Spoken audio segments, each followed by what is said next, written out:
जय Hind cadets, I am Prathamesh Ranjani और मैं आप सभी का डिफेंस वाला के अमेजिंग प्लेटफॉर्म के ऊपर बहुत बहुत स्वागत करता हूं। डायरेक्टली टॉपिक के ऊपर आते हैं। आज जिन टॉपिक्स को हम पढ़ने वाले हैं काफी बहुत महत्वपूर्ण टॉपिक्स है, बहुत इंपॉर्टेंट टॉपिक्स है। प्रेसिडेंट के बारे में पढ़ेंगे, हम वाइस प्रेसिडेंट के बारे में पढ़ेंगे। अभी हाल ही में चुनाव हुए हैं, देश को नए राष्ट्रपति मिले हैं और उपराष्ट्रपति भी देश को मिले हैं। इसके अलावा हम सीएजी के बारे में पढ़ेंगे, controller and auditor general of India. इसके अलावा अटॉर्नी जनरल के बारे में पढ़ेंगे। हालांकि कल के लेक्चर के अंदर मैंने अटॉर्नी जनरल के बारे में आपको पढ़ाया था, बहुत सारी चीजें बताई थी। और इसके अलावा हम गवर्नर के बारे में भी पढ़ने वाले, मतलब एग्जीक्यूटिव बॉडीज हमारी जो है, उन एग्जीक्यूटिव बॉडी के साथ साथ कुछ और बॉडीज भी जो हैं उनके बारे में हम पढ़ने वाले हैं। तो इंपॉर्टेंट लेक्चर होने वाला है। किसी भी प्रतियोगी परीक्षा की आप तैयारी कर रहे हैं तो आपका पॉलिटी की जो है वो बहुत स्ट्रांग होना जरूरी होता है। बिकॉज क्या होता है, पॉलिटी के अंदर जो क्वेश्चंस आते हैं ना, वो क्वेश्चंस इस तरीके से आते हैं कि अगर आपने पॉलिटी को बेस से समझ लिया, आपका बेसिक बहुत मजबूत आपने कर लिया, तो फिर किसी भी तरीके का अगर प्रश्न आपसे पूछा गया किसी भी तरीके की परीक्षा में, तो आप आसानी से उसका उत्तर दे सकते हैं। तो इस पॉइंट को आपको हमेशा याद रखना है। मैं आपको हमेशा एक चीज बोलता हूं, डोंट मगअप। मगअप करने से कुछ भी नहीं होगा। देखिए, शिक्षा का मेजर रोल क्या होता है? किसी शिक्षा का मेजर रोल ये नहीं होता कि सिर्फ आपको एक एग्जाम पास करा दी जाए या सिर्फ आप एक एग्जाम को पास कर लोगे। शिक्षा का जो सबसे मेजर रोल होता है, जो सबसे इंपॉर्टेंट चीज होती है एजुकेशन की, वो ये होती है कि आपके व्यक्तित्व का विकास करना, आपकी जो पर्सनालिटी है उसका विकास करना। तो जब भी तुम किसी चीज को पढ़ते हो ना, मैं सिर्फ पॉलिटी की बात नहीं कर रहा हूं, मैं हर सब्जेक्ट की बात कर रहा हूं। जब भी किसी सब्जेक्ट को पढ़ते हो तो उसको समझो। उसको समझने के बाद आपकी जो अपनी एक सोच डेवलप होती है, आपकी जो खुद की एक सोचने समझने की शक्ति विकसित होती है ना, उसी सोचने समझने की शक्ति से आपका एक व्यक्तित्व डेवलप होता जाता है। क्योंकि आपका फिर सोचने समझने का, देखने का नजरिया बदलता जाता है। तो आप जब शिक्षा ले रहे हो, किसी चीज को पढ़ रहे हो, समझ रहे हो ना, तो उस तरीके से उसको पढ़ाई करो। ठीक है बेटा? इस तरीके से जब करते हैं ना, तो एक बहुत मेजर चेंज आप आपकी लाइफ के अंदर लेकर आओगे, अपने जीवन के अंदर भी लेके आओगे। तो आज भी हम जो पढ़ रहे हैं, हम पॉलिटी पढ़ रहे हैं, बट पॉलिटी का मतलब ये नहीं कि सिर्फ मगअप कर लेना प्रेसिडेंट क्या है, वाइस प्रेसिडेंट क्या है। जब इनको पढ़ रहे हो तो उनको बेसिक से जानो कि अगर ऐसा किया गया है तो क्यों किया गया है। देश के अंदर डेमोक्रेसी है, डेमोक्रेसी के अंदर इस तरह की चीजें करना जरूरी थी, इसीलिए सिलेक्शन का प्रोसेस इतना टफ बनाया गया है, इनको रिमूव का प्रोसेस इतना टफ बनाया गया है। ये प्रोसेस को ध्यान से समझिएगा। सीएजी इतने इंपॉर्टेंट क्यों है कि डॉक्टर भीमराव अंबेडकर ने कह दिया था कि पूरे संविधान की सबसे इंपॉर्टेंट, सबसे महत्वपूर्ण पद अगर दिया जाएगा तो वो सीएजी को दिया जाएगा। तो ये बहुत सारी चीजें हैं जिसको आपको समझना पड़ेगा। ठीक है? तो आज हम ऐसी जर्नी को स्टार्ट करते हैं। शुरुआत में प्रेसिडेंट के बारे में पढ़ेंगे, देश के राष्ट्रपति के बारे में। ओके, कमेंट बॉक्स में मुझे बताइएगा कि द्रौपदी मुर्मू जी जो अभी देश की राष्ट्रपति बनी है, वो कौन से नंबर की देश की राष्ट्रपति है, ये बताइएगा मुझे। इसके बाद वाइस प्रेसिडेंट के बारे में पढ़ेंगे। वाइस प्रेसिडेंट के बाद सीएजी, एजी और गवर्नर के बारे में पढ़ेंगे। सीएजी मतलब controller and auditor general of India, AG मतलब अटॉर्नी जनरल के बारे में पढ़ेंगे। सॉलिसिटर जनरल के बारे में मैंने लास्ट लेक्चर में बताया है, और गवर्नर के बारे में भी हम पढ़ेंगे। गवर्नर के बारे में हालांकि मैं आपको प्रेसिडेंट के जस्ट बाद ही बता दूंगा। तो ये जर्नी रहने वाली है, काफी इंटरेस्टिंग जर्नी होगी, मजा आएगा पढ़ के आपको। और आई वांट कि जब आप पढ़ रहे हो तो पढ़ते समय छोटे छोटे शॉर्ट नोट्स बना लेना, क्योंकि कई बार क्या होता है बेटा कि पूरी वो स्लाइड्स देखना, वापस रिवाइज करना थोड़ा सा मुश्किल हो जाता है। आप छोटे छोटे शॉर्ट नोट्स बनाओ, एंड बिलीव मी 2 पेज से ज्यादा आपके नोट्स नहीं रहेंगे और नोट्स के थ्रू आपको समझ में आ जाएगा। ओके, चलो स्टार्ट करते हैं। सबसे पहले बात करते हैं प्रेसिडेंट ऑफ इंडिया की, भारत के राष्ट्रपति की। He is the head of the states. Head of the states का मतलब ये होता है कि हमारा जो देश है वो क्या है, यूनियन ऑफ स्टेट्स है। तो जितने भी राज्य होते हैं उन सारे राज्यों के जो हेड होते हैं, मतलब हमारे देश के जो संवैधानिक हेड हैं, वो कौन है? हमारे देश के राष्ट्रपति होते हैं। इस पॉइंट को याद रखिएगा कि the president is the head of the Indian state. देखिए यहां पर लिखा है, आर्टिकल 52 इसकी बात करता है कि देश में एक राष्ट्रपति होंगे, वो देश के पहले सिटीजन भी होंगे। ये भी याद रखिएगा, देश के पहले नागरिक कौन होते हैं? देश के राष्ट्रपति होते हैं। तो देश के पहले नागरिक भी होंगे, साथ ही साथ देश के हेड ऑफ द स्टेट होने के साथ साथ वो एक सिंबल होते हैं। सिंबल होते हैं किस चीज के? ये चीज शायद कहीं बहुत कम आपको देखने को मिलेगी, बट हमारे देश के राष्ट्रपति सिंबल होते हैं देश की यूनिटी के, इंटीग्रिटी के एंड सॉलिडिटरी के। तो ये चीजें भी याद रखना जरूरी है कि राष्ट्रपति सिर्फ एक पद नहीं है, कि एक व्यक्ति है या एक पद है, एक सिंबल भी है। एक सिंबल दर्शाता है कि ये किस चीज को डिप्लिक्ट कर रहा है। तो इन छोटी छोटी बातें, इन छोटी छोटी बातों को आपको याद रखना है। आर्टिकल 52। अब इसके बाद आर्टिकल 58 के अंदर यहां पर क्या, किसके बारे में बात की गई है? आर्टिकल 58 बात करता है एलिजिबिलिटी की। कि कौन व्यक्ति राष्ट्रपति के चुनाव के अंदर पार्टिसिपेट कर सकते हैं। हालांकि राष्ट्रपति का जो चुनाव होता है वो डायरेक्ट नहीं होता, ऐसा नहीं होता कि आप और हम डायरेक्टली जाकर यहां वोट कर रहे हैं। राष्ट्रपति का जो चुनाव होता है वो इनडायरेक्ट वे के थ्रू होता है। आप और हम भले ही उस चुनाव में पार्टिसिपेट नहीं करते हैं, भाग नहीं लेते हैं, पर हम हमारे द्वारा चुने गए मेंबर ऑफ पार्लियामेंट और मेंबर ऑफ लेजिस्लेटिव असेंबलीज इस चुनाव के अंदर पार्टिसिपेट करते हैं। तो इनडायरेक्टली हम लोग ही होते हैं जो देश के राष्ट्रपति को चुनते हैं। अगर आपने प्रियम्बल वाला लेक्चर देखा है तो प्रियम्बल वाले लेक्चर के अंदर मैंने एक वर्ड यूज किया था, प्रियम्बल के अंदर जो कीवर्ड है वो है रिपब्लिक। रिपब्लिक का क्या मतलब होता है कि जो हेड ऑफ द स्टेट होता है वो देश के लोगों के द्वारा ही चुना जाता है। वो कोई हिरार्चिकल मूवमेंट के थ्रू नहीं आता या मोनार्क सिस्टम के थ्रू नहीं आता है कि राजा का बेटा राजा बनेगा, नहीं। उसी तरीके से आप देखिए हमारे देश के अंदर वो रिपब्लिक यहां प्रूव हो जाता है जब देश के राष्ट्रपति जो हैं, जो हेड ऑफ द स्टेट हैं, वो इलेक्ट किए जाते हैं, भले इनडायरेक्टली होते हैं बट वो इलेक्ट किए जाते हैं, ना कि मोनार्क सिस्टम के थ्रू ऊपर आ जाते हैं। ठीक है, अब देखिए आर्टिकल 58 एलिजिबिलिटी की बात करता है, जिसमें पहली कंडीशन है कि he should be a citizen of India. जो भी व्यक्ति राष्ट्रपति के चुनाव लड़ना चाहता है उन्हें भारत का नागरिक होना जरूरी है। भारत का नागरिक होने का मतलब यह कतई नहीं होता है कि जन्म से वो व्यक्ति भारत का नागरिक हो। ये पॉसिबल है कि किसी व्यक्ति ने जन्म किसी और देश में लिया है पर अभी उसके पास भारत की नागरिकता है तो उसे भी भारत का नागरिक ही माना जाएगा। बाय बर्थ जैसी चीज यहां पर नहीं लिखी होती है। आगे बात की जाए, एज की बात की जाए, 35 साल यहां पर उनकी आयु होनी चाहिए, 35 ईयर्स ऑफ एज होना चाहिए। और यहां पर एक पॉइंट याद रखिएगा, लोकसभा के मेंबर बनने के लिए उस व्यक्ति को क्वालिफाई होना चाहिए, मतलब वो व्यक्ति के पास वो क्वालिफिकेशंस भी होनी चाहिए जो कि लोकसभा के मेंबर बनने के लिए जरूरी होती है। इसके बाद एक बहुत महत्वपूर्ण पॉइंट आता है कि he shouldn't hold any office of profit. किसी भी ऑफिस ऑफ प्रॉफिट को उनको नहीं होल्ड करना चाहिए, कोई भी लाभ का पद उनके पास नहीं होना चाहिए। मतलब सरकारी, चाहे स्टेट गवर्नमेंट के अंदर या सेंट्रल गवर्नमेंट के अंदर या गवर्नमेंट के अंदर, कोई भी विभाग के अंदर उनका ऐसा पद नहीं होना चाहिए जिससे वो किसी दूसरे व्यक्ति को लाभ पहुंचा सकें। तो ये पॉइंट्स यहां पर आपको याद रखने। आर्टिकल याद रखिएगा, एक बहुत अच्छी बात यहां पर एपीजे अब्दुल कलाम साहब जी ने लिखी है, बहुत बढ़िया बात लिखी है, you can not change your future but you can change your habits and surely your habits will change your future. बिल्कुल ये बात सही है। कोई भी व्यक्ति जो है वो उसका भविष्य चेंज करना डायरेक्टली उसके हाथ में, अगर मैं कहूं कि आज मैं कुछ ऐसा कर दूंगा या एकदम सडनली कुछ ऐसा कर दूंगा कि मेरा भविष्य चेंज हो जाए, तो वो मुश्किल होता है, वो पॉसिबल नहीं होता।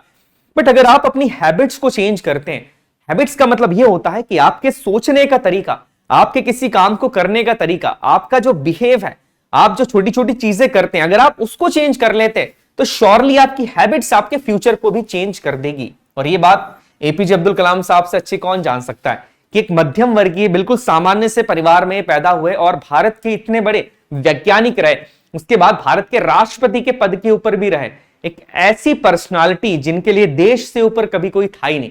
और यहां पर जब आप इनके बारे में पढ़ते हैं तो आप ये समझेंगे कि जिंदगी के अंदर, अपने जीवन के अंदर अपने हैबिट्स को चेंज करना, अपनी आदतों को चेंज करना कितना जरूरी होता है, क्योंकि ये आपकी छोटी छोटी आदतें ही होती हैं जो कि आगे जाके आपको एक महान इंसान बनाती है। ओके, चलिए आगे बढ़ते हैं।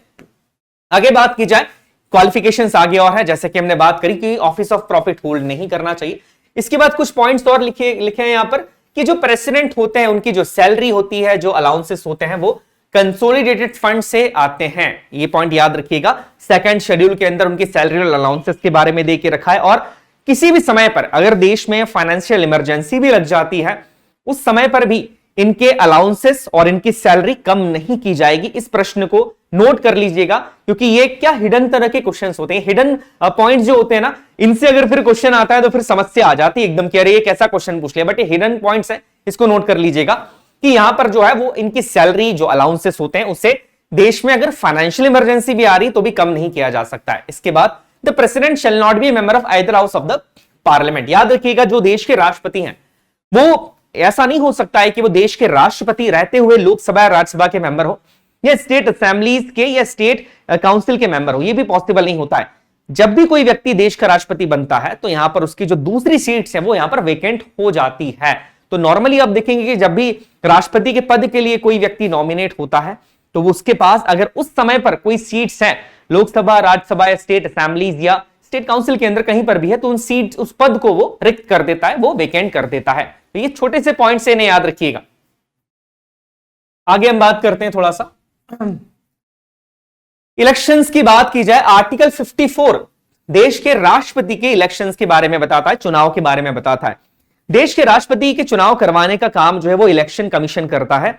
और दूसरा एक बहुत महत्वपूर्ण बिंदु है, उसे हमेशा याद रखिएगा कि देश के राष्ट्रपति के चुनाव से संबंधित अगर कोई भी मुद्दा आता है, कोई भी इशू अगर आता है, कोई भी डिस्प्यूट अगर आता है, तो उसे रिजॉल्व करने का काम सुप्रीम कोर्ट करता है। ये देखिए यहां पर लिखा गया है, सुप्रीम कोर्ट करता है, ये समझिएगा। यहां पर इलेक्शन कमीशन की बात नहीं आएगी। इसके बाद यहां पर अब देखिए प्रेसिडेंट का जो इलेक्शन होता है उसमें सारे लोग तो पार्टिसिपेट करते नहीं है, जिसके बारे में हमने बात करी थी कि सारे लोग पार्टिसिपेट नहीं करते हैं। इलेक्टोरल कॉलेज बनाया गया। इलेक्टोरल कॉलेज कुछ अलग टर्म नहीं है, कहीं बहुत सारे बच्चे कंफ्यूज होते हैं कि इलेक्टोरल कॉलेज का मतलब क्या होता है। इलेक्टोरल कॉलेज का मतलब होता है कि एक कुछ ऐसे लोगों का समूह, कुछ ऐसे लोगों का ग्रुप जो कि इलेक्शन के अंदर पार्टिसिपेट कर सकते हैं। इस ग्रुप को ही इलेक्टोरल कॉलेज कहा जाता है, क्योंकि यही लोग देश के राष्ट्रपति को चुनते हैं। प्रेसिडेंट का इलेक्टोरल कॉलेज अलग होगा, वाइस प्रेसिडेंट का इलेक्टोरल कॉलेज अलग होगा। तो ये कोई सिंगल टर्म नहीं है कि जब भी इलेक्टोरल कॉलेज बोला तो इतने लोग इसके अंदर आ जाएंगे, ये अलग अलग यहां पर होता है। अब देखिए सबसे पहली बात, प्रेसिडेंट के इलेक्टोरल कॉलेज में 3 तरह के मेंबर्स आते हैं। ध्यान से सुनिएगा, ये बहुत ज्यादा इंपॉर्टेंट है। इससे related question CDS, UPSC, CSC, state PCS, SSC हर एग्जाम में पूछे गए। सबसे पहले the elected members of both the house of the parliament. ध्यान से सुनिए, इलेक्टेड मेंबर्स। नॉमिनेटेड मेंबर्स का इस इलेक्शन में कोई लेना देना नहीं होता है। नॉमिनेटेड मेंबर्स अगर आप भूल गए हैं तो मैं बता देता हूं कि जिस तरीके से राज्यसभा के अंदर 12 नॉमिनेटेड मेंबर्स होते हैं, तो वहां पर इसी तरीके से लोग यहां पर नॉमिनेटेड मेंबर्स नहीं होते हैं, यहां पर सिर्फ इलेक्टेड मेंबर्स ही पार्टिसिपेट करते हैं। आगे बात की जाए कि elected members both house of the parliament, मतलब लोकसभा राज्यसभा के इलेक्टेड मेंबर्स। इसके बाद जो राज्यों के अंदर लेजिस्लेटिव असेंबलीज होती हैं, जितनी भी स्टेट्स हैं जहां पर लेजिस्लेटिव असेंबलीज है, उन लेजिस्लेटिव असेंबलीज के भी इलेक्टेड मेंबर्स इसमें पार्टिसिपेट करते हैं, इस चुनाव के अंदर भाग लेंगे, मतलब अपना वोट देते हैं। तभी आपने देखा था कि अभी जब देश में राष्ट्रपति के चुनाव हुए थे तो हर राज्य से सपोर्ट दिया जा रहा था, हर राज्य के अंदर इस तरह की चुनाव करवाए गए, चुनाव की बात की गई थी। तो ये समझिएगा, आप जो भी पढ़ते हैं वो आपके आसपास के करंट अफेयर से ही कहीं ना कहीं रिलेटेड होता है। इसके बाद बात की जाए, तीसरा पॉइंट थोड़ा सा महत्वपूर्ण है, legislative assemblies of the UTs. Delhi जो लेजिस्लेटिव असेंबलीज हम स्टेट्स की बात कर रहे हैं, उसमें साथ साथ लेजिस्लेटिव असेंबलीज जो है वो यूनियन टेरिटरीज की होगी, जिसमें दिल्ली आएगा, पौंडीचेरी आएगा। जम्मू कश्मीर के अंदर अभी है नहीं, पर जब भी आगे होगी उसके मेंबर्स भी पार्टिसिपेट यहां पर करेंगे। और ये चीज जोड़ी गई थी 17th कॉन्स्टिट्यूशन अमेंडमेंट एक्ट के थ्रू, ये पॉइंट याद रखिएगा, ठीक है। जम्मू कश्मीर के अंदर भी चीजें चल रही है, जब वहां पर अगर लेजिस्लेटिव असेंबली स्टैब्लिश हो जाएगी तो वहां के मेंबर्स भी फिर पार्टिसिपेट यहां पर करेंगे। बट अभी के हिसाब से हम बात करें तो अभी दिल्ली के और पौंडीचेरी के लोग, पौंडीचेरी के स्टेट असेंबलीज के लोग पार्टिसिपेट करते हैं। तो ये पूरा इलेक्शन का एक प्रोसेस था। आगे बात की जाए, जो सिस्टम यहां पर यूज किया जाता है, सीक्रेट बैलेट सिस्टम का यूज किया जाता है। मतलब कोई पार्टी का मेंबर किसे वोट देकर आ रहा है ये किसी को पता नहीं होता, सीक्रेट बैलेट सिस्टम होता है। आपने देखा होगा पहले के जमाने में आप पर्चे चलते थे, उन पर्चों के ऊपर एक बैलेट होता था, बैलेट के ऊपर सीक्रेट तरीके से चुनाव किए जाते थे, वही सीक्रेट बैलेट सिस्टम यहां पर चलता है। और party can not issue whip. Whip का बेसिकली मतलब आदेश होता है कि इससे कई बार एक व्यक्ति को भी अपॉइंट कर लिया जाता है कि पार्टी के अंदर एक अनुशासन बनाने के लिए, कि मान लीजिए कि एक पार्टी आदेश देती है, व्हिप इशू करती है, ये आदेश देती है कि कोई भी पार्टी का व्यक्ति सिर्फ इन्हीं पर्सन को अपना वोट देकर आएगा। तो एक आदेश होता है कि पार्टी ने बोला है तो आपको उसी को वोट देना होगा। तो यहां पर पार्टी व्हिप इशू नहीं कर सकती, अगर कर भी देती तो फर्क नहीं पड़ेगा। क्यों फर्क नहीं पड़ता है? क्योंकि यहां पर भली पार्टी व्हिप इशू कर देगी, बट फर्क इसलिए नहीं पड़ेगा कि यहां पर जो सिस्टम चल रहा है वो सीक्रेट बैलेट का चल रहा है, सीक्रेट बैलेट सिस्टम के थ्रू हो रहा है, तो किसी को यहां पर पता चलता नहीं है। तो ये पॉइंट याद रखिएगा, ये थोड़े से महत्वपूर्ण बिंदु है जो कि प्रेसिडेंट के इलेक्शन से रिलेटेड है। अब यहां पर जो सिस्टम चलता है वो सिस्टम होता है सिंगल ट्रांसफरेबल वोट। चलिए इसको भी समझते हैं। जिस सिस्टम के थ्रू यहां पर वोटिंग की जाती है वो सिंगल ट्रांसफरेबल वोट सिस्टम होता है। देखिए सिंगल ट्रांसफरेबल वोट सिस्टम में बेसिकली होता यह है कि मान लीजिए कि किसी पार्टी के 4 कैंडिडेट्स खड़े हुए हैं, ए, बी, सी और डी, किसी पार्टी के नहीं, मतलब अलग अलग पार्टी के। ए किसी अलग पार्टी से बिलोंग करते हैं, बी किसी अन्य पार्टी से, सी किसी और पार्टी से और डी किसी और पार्टी से। अब यहां पर जितने भी लोग वोट करते हैं, मान लीजिए कोई मेंबर ऑफ पार्लियामेंट यहां पर वोट कर रहा है, तो यहां पर होता यह है कि वो किसी एक व्यक्ति को पर्टिकुलरली वोट नहीं करता है, यहां पर वो प्रेफरेंस देता है कि पहले प्रेफरेंस पर मैं मान लीजिए सी को लेना चाहूंगा, दूसरा प्रेफरेंस में ए को देता हूं, तीसरा में डी को देता हूं और चौथा प्रेफरेंस में बी को देता हूं। तो इस तरीके से सारे लोग वोट करते हैं। और अपने प्रेफरेंसेस देते हैं कि उनकी प्रेफरेंस क्या है, कि पहले नंबर पे वो किसको राष्ट्रपति के रूप में चुनना चाहते हैं। और इस तरह के प्रेफरेंस है जिसको सबसे ज्यादा नंबर 1 के प्रेफरेंस मिलते हैं उससे चुना जाता है। और ऐसा नहीं होता है 2 लोग अगर हैं तो फिर चुन लिया जाता है, बट अगर 2 से ज्यादा लोग हैं तो फिर इसमें राउंड्स कैलकुलेट किए जाते हैं। राउंड 1 के अंदर जिसको सबसे कम प्रेफरेंस दिए जाते हैं उससे बाहर कर दिया जाता है, फिर राउंड 2 में जिसको कम से कम मिलते हैं उससे बाहर कर दिया जाता है, और फिर इस तरीके से चुन लिया जाता है। तो एक सिस्टम यहां पर चलता है जिसे सिंगल ट्रांसफरेबल वोट सिस्टम कहा जाता है।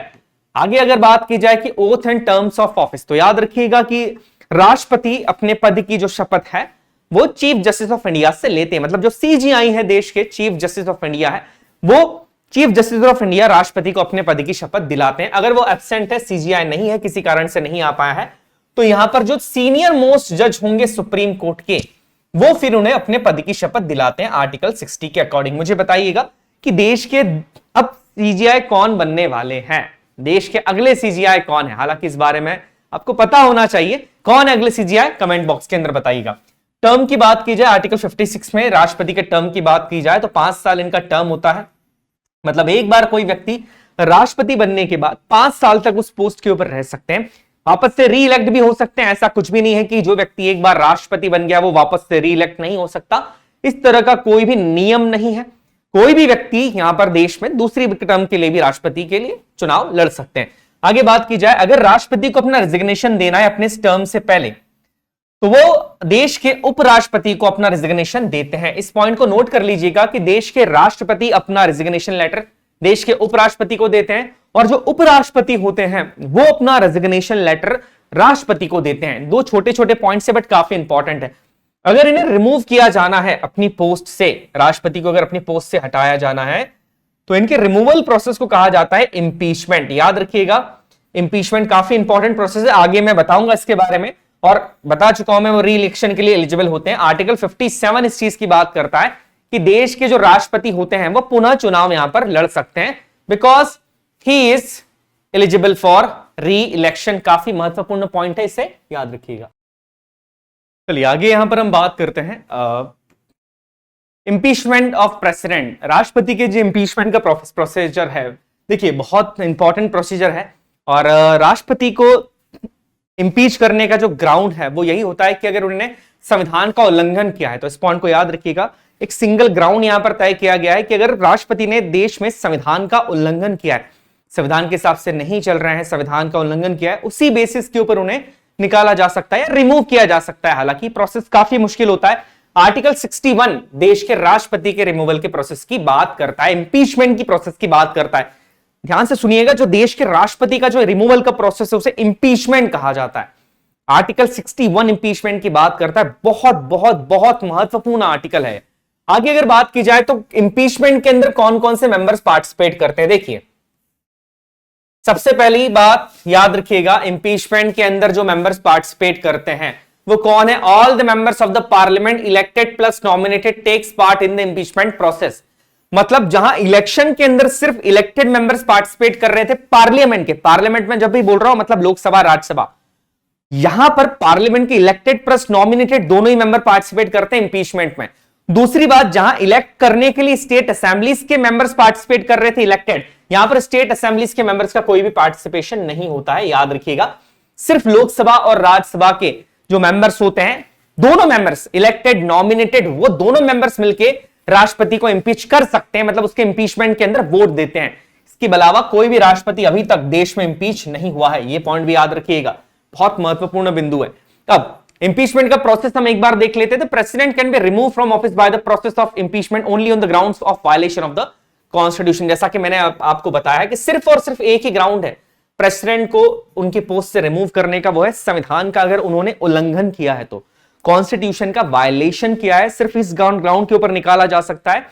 इसके अलावा कोई दूसरा ग्राउंड नहीं है। अदरवाइज नहीं तो क्या होगा कि कोई भी सरकार अगर प्रेसिडेंट से किसी भी तरीके से खफा हो गई तो वो तो बार बार उन्हें रिमूव कर देगी।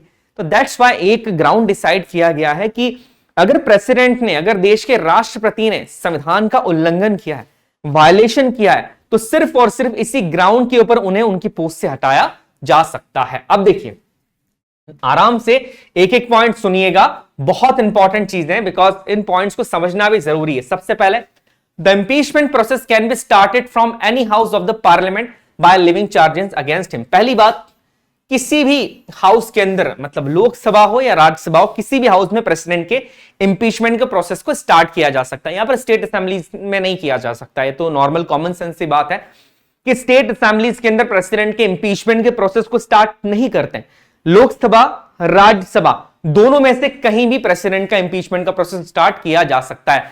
The notice bearing the charges against the president must be signed by at least 1/4 members of the house. अब जिस भी हाउस में इसे स्टार्ट करना है, उस हाउस के लगभग 1/4 मेंबर्स को सिग्नेचर करना होगा कि हां, प्रेसिडेंट के ऊपर ये चार्ज लगा है और हमें प्रेसिडेंट के अगेंस्ट इंपीचमेंट का प्रोसेस स्टार्ट करना चाहिए। इतना आसान नहीं है। स्टार्ट करवाने के लिए भी जो चार्जेस उनके ऊपर लगे हैं, उन चार्जेस के ऊपर 1/4 मेंबर्स के सिग्नेचर होना चाहिए, जिस भी हाउस में उसे स्टार्ट करना चाहते हैं। उसके बाद बात की जाए तो 14 दिन का प्रायर नोटिस प्रेसिडेंट को देना होगा। 14 दिन पहले प्रेसिडेंट को बताना होगा कि आपके खिलाफ इंपीचमेंट का प्रोसेस शुरू किया जा रहा है। ऐसा नहीं कि आपने कल से ही स्टार्ट कर दिया, नहीं, ये चीज नहीं की जाती है। प्रायर नोटिस यहां पर देना होगा। 14 दिनों की यहां पर बात की जाती है। इस नोटिस के देने के बाद ही प्रेसिडेंट के ऊपर इंपीचमेंट का प्रोसेस स्टार्ट किया जा सकता है। The resolution for impeachment the president must be passed by the special majority of the total strength in the originating house. मतलब जिस भी हाउस के अंदर इस इंपीचमेंट को स्टार्ट किया था, उस इंपीचमेंट को यहां पर स्पेशल मेजॉरिटी 2/3 वाली, जिसके बारे में हमने डिटेल में डिस्कस किया था, 2/3 मेजॉरिटी से उस इंपीचमेंट को पास होना चाहिए ओरिजिनेटिंग हाउस से, मतलब जहां से ओरिजिनेट हुआ है। इसके बाद it is sent to the other house for consideration. इसके बाद दूसरे हाउस के अंदर इसे भेजा जाएगा।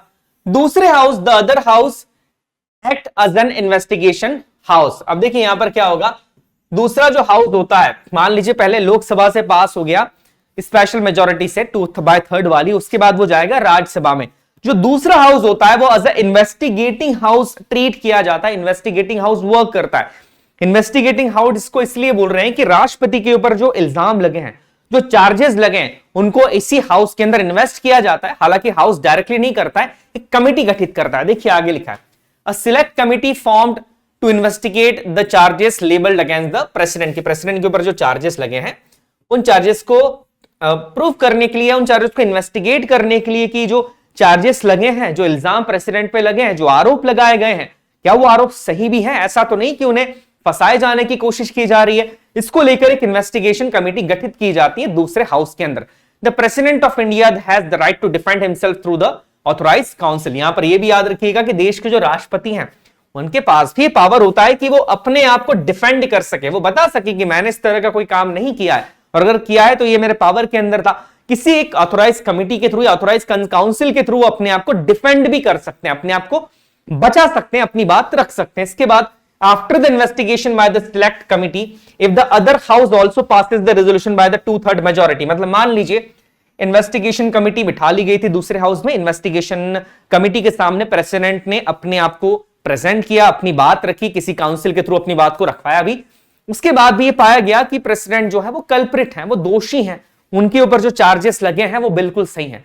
तो ये कमिटी जो है वो अपनी रिपोर्ट दूसरे हाउस में प्रेजेंट करती है। दूसरे हाउस के अंदर भी अगर 2/3 वोटिंग से, मतलब स्पेशल मेजॉरिटी के साथ अगर इसे पास कर दिया जाता है, इस इंपीचमेंट को पास कर दिया जाता है, तो फिर देश के जो राष्ट्रपति हैं वो इंपीच हो जाते हैं। उन्हें अपने पद से निकाल दिया जाता है, उन्हें पोस्ट से निकाल दिया जाता है। इंपीचमेंट का क्या मतलब है? फोर्सफुली। देखिए यहां पर रिजाइन नहीं कर रहे हैं वो। इंपीचमेंट का मतलब है कि आपने गलत काम किया है, जैसे टर्मिनेट कर दिया जाता है ऑफिस के अंदर, वैसे इंपीचमेंट इसी तरीके का है।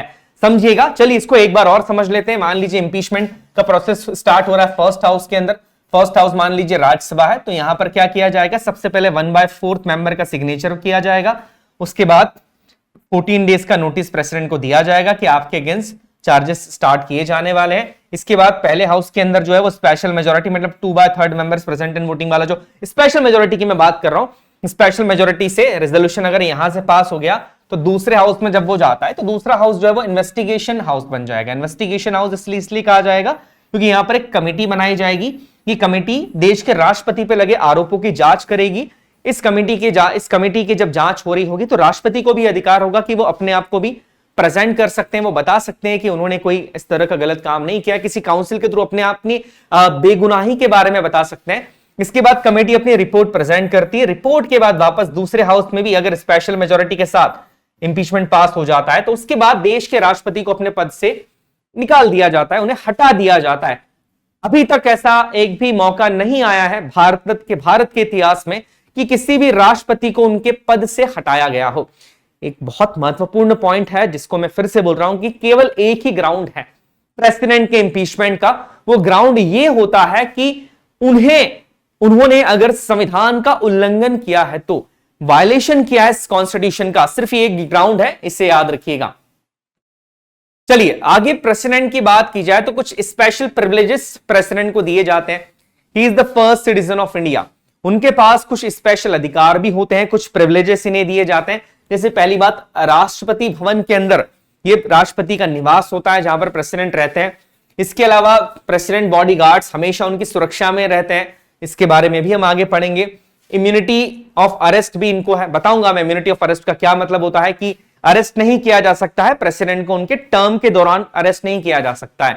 इसके बाद अगर मैं बात करूं कि सुप्रीम कोर्ट से रिलेटेड भी, कि वो किसी भी कोर्ट के सामने जिम्मेदार नहीं होते हैं, जस्टिसेबल नहीं होते हैं, या अगर मैं सीधी सीधी बात करूं कि उन्होंने अगर अपने पावर्स का यूज किया है तो उस पावर्स का यूज करने के बाद वो किसी भी कोर्ट के सामने आंसरेबल नहीं होंगे कि उन्होंने ऐसा क्यों किया है। ये एक बहुत बड़ा पावर है। इन सभी के बारे में हम डिटेल में आगे पढ़ेंगे, आप चिंता मत कीजिए।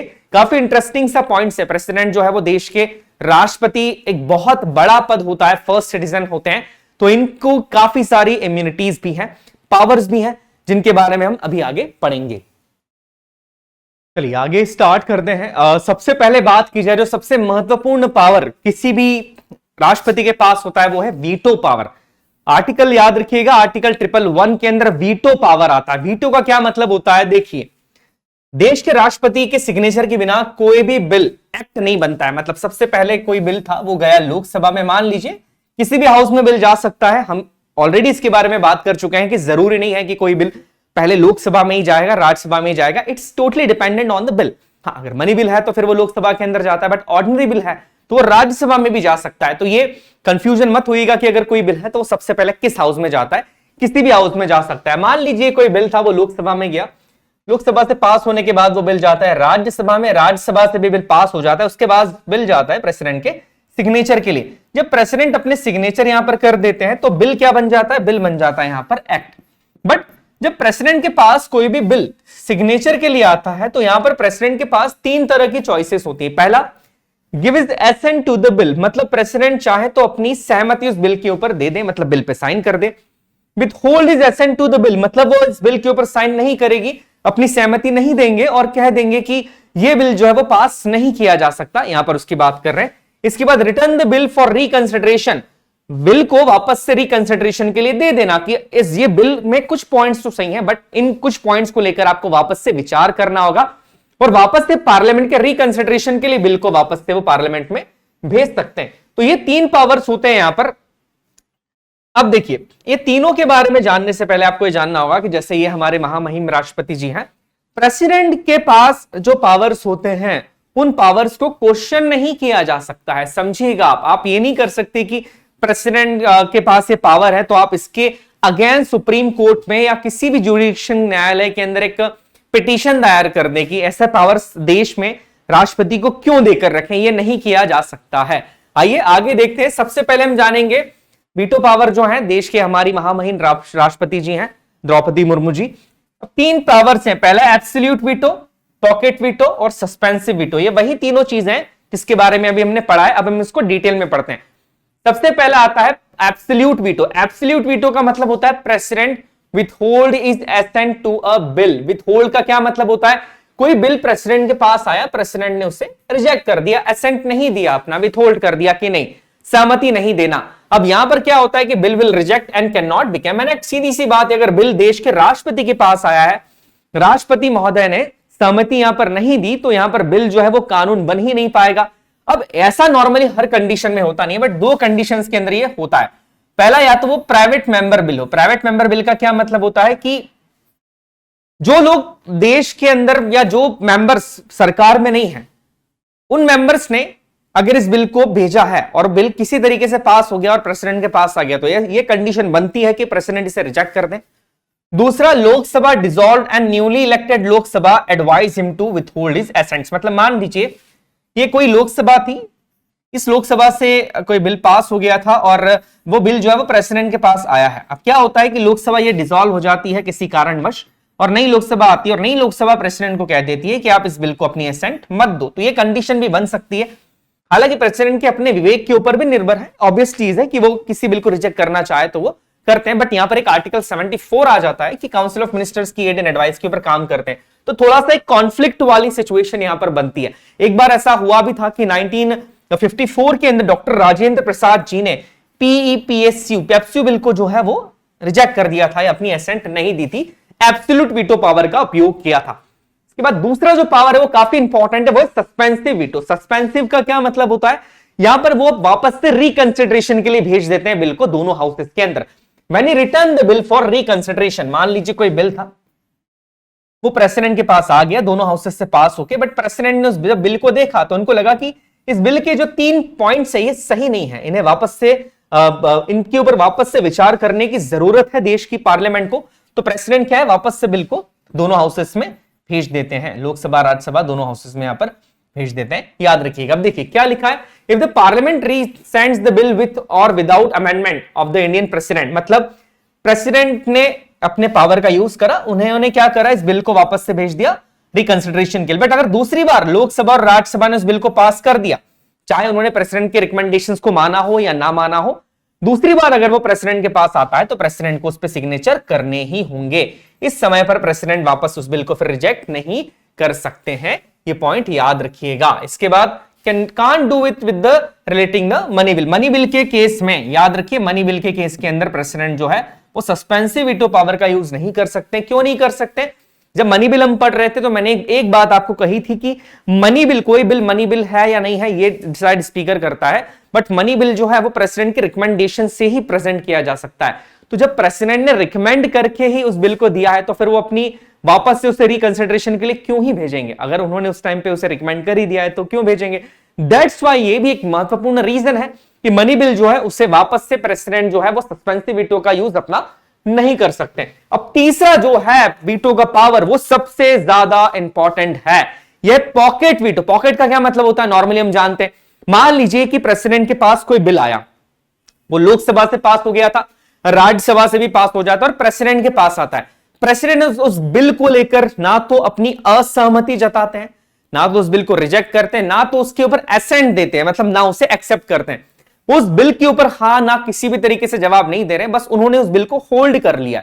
मतलब कोई चीज अगर हम अपने पॉकेट में रख के भूल जाते हैं, उसके बाद हम उस चीज के ऊपर कोई जवाब नहीं दे रहे, बस ये उसी तरीके का होता है, इसीलिए इसे पॉकेट वीटो कहा जाता है। कि इसमें क्या किया जाता है कि प्रेसिडेंट ना तो उस बिल को एक्सेप्ट करेंगे ना उस बिल को रिजेक्ट करते हैं, और अपने पास वो उसे इनडेफिनेट पीरियड ऑफ टाइम के लिए रख सकते हैं। याद रखिएगा, इनडेफिनेट, ये जरूरी नहीं है, कहीं संविधान में डिफाइंड नहीं है कि प्रेसिडेंट 10 दिन के अंदर उन्हें अपना जवाब देना होगा हाँ या ना में, या 20 दिन के अंदर जवाब देना होगा, नहीं, ये नहीं होता है। हमारे राष्ट्रपति का सबसे इंपॉर्टेंट वीटो पावर है, जिसमें अगर उनके पास कोई बिल आया है तो कितने भी समय तक, 10 साल, 20 साल, 100 साल, 50 साल, कितने भी समय तक उस बिल को अपने पास रख सकते हैं। हालांकि यूएस के अंदर भी ये पावर है, बट यूएस के प्रेसिडेंट के पास सिर्फ 10 दिन का टाइम होता है, 10 दिन के बाद उनको अपनी सहमति या असहमति देनी पड़ती, बट हमारे यहां पर ऐसा कोई भी कंडीशन नहीं है। ये पॉइंट याद रखिएगा, यहां तक समझ में आ गया है। अब देखिए, कॉन्स्टिट्यूशन अमेंडमेंट बिल के साथ ये चीज नहीं की जा सकती है, याद रखिएगा। 24th कॉन्स्टिट्यूशन अमेंडमेंट एक्ट 1971 से ये चीज कह दी थी। ये कॉन्स्टिट्यूशन अमेंडमेंट बिल को लेकर अगर आपने लास्ट लेक्चर देखा है तो इस अमेंडमेंट को मैंने बताया था कि जब भी देश के राष्ट्रपति के पास कॉन्स्टिट्यूशन अमेंडमेंट बिल आता है दोनों हाउसेस से पास होने के बाद, तो यहां पर राष्ट्रपति को अपनी सहमति देनी ही होगी, वो अपनी सहमति देने के लिए बाध्य यहां पर होते हैं। इसके बाद इसका यूज ज्ञानी जेल सिंह जी, जो कि देश के पहले सिख राष्ट्रपति थे, उन्होंने किया था। इंडियन पोस्ट ऑफिस बिल को लेकर 1986 में एक ही बार पॉकेट वीटो का यूज किया गया है, ज्ञानी जेल सिंह जी ने किया है। और यहां पर जिस बिल को लेकर किया था वो था इंडियन पोस्ट ऑफिस बिल। इस बिल को लेकर पॉकेट वीटो का यूज किया गया था अभी तक पास्ट में।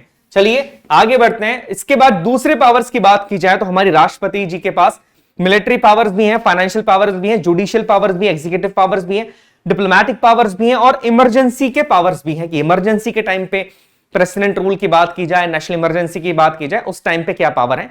एक एक करके हम सारे पावर्स को यहां पर पढ़ते हैं। सबसे पहले जुडिशियल पावर्स की बात की जाए, अपॉइंट चीफ जस्टिस एंड जजेस of the supreme court and high courts. याद रखिएगा, सीजीआई को अपॉइंट करना हो, सुप्रीम कोर्ट के जजेस को अपॉइंट करना हो या हाई कोर्ट के जजेस को अपॉइंट करना हो, देश के जो है हमारे राष्ट्रपति उन्हें अपॉइंट करते हैं।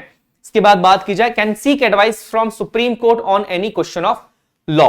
मतलब कानून से रिलेटेड अगर कोई भी मुद्दा है, कानून से रिलेटेड कोई भी मुद्दा है तो उसके ऊपर वो सुप्रीम कोर्ट की एडवाइस ले सकते हैं। एडवाइजरी ज्यूरिडिक्शन होता है।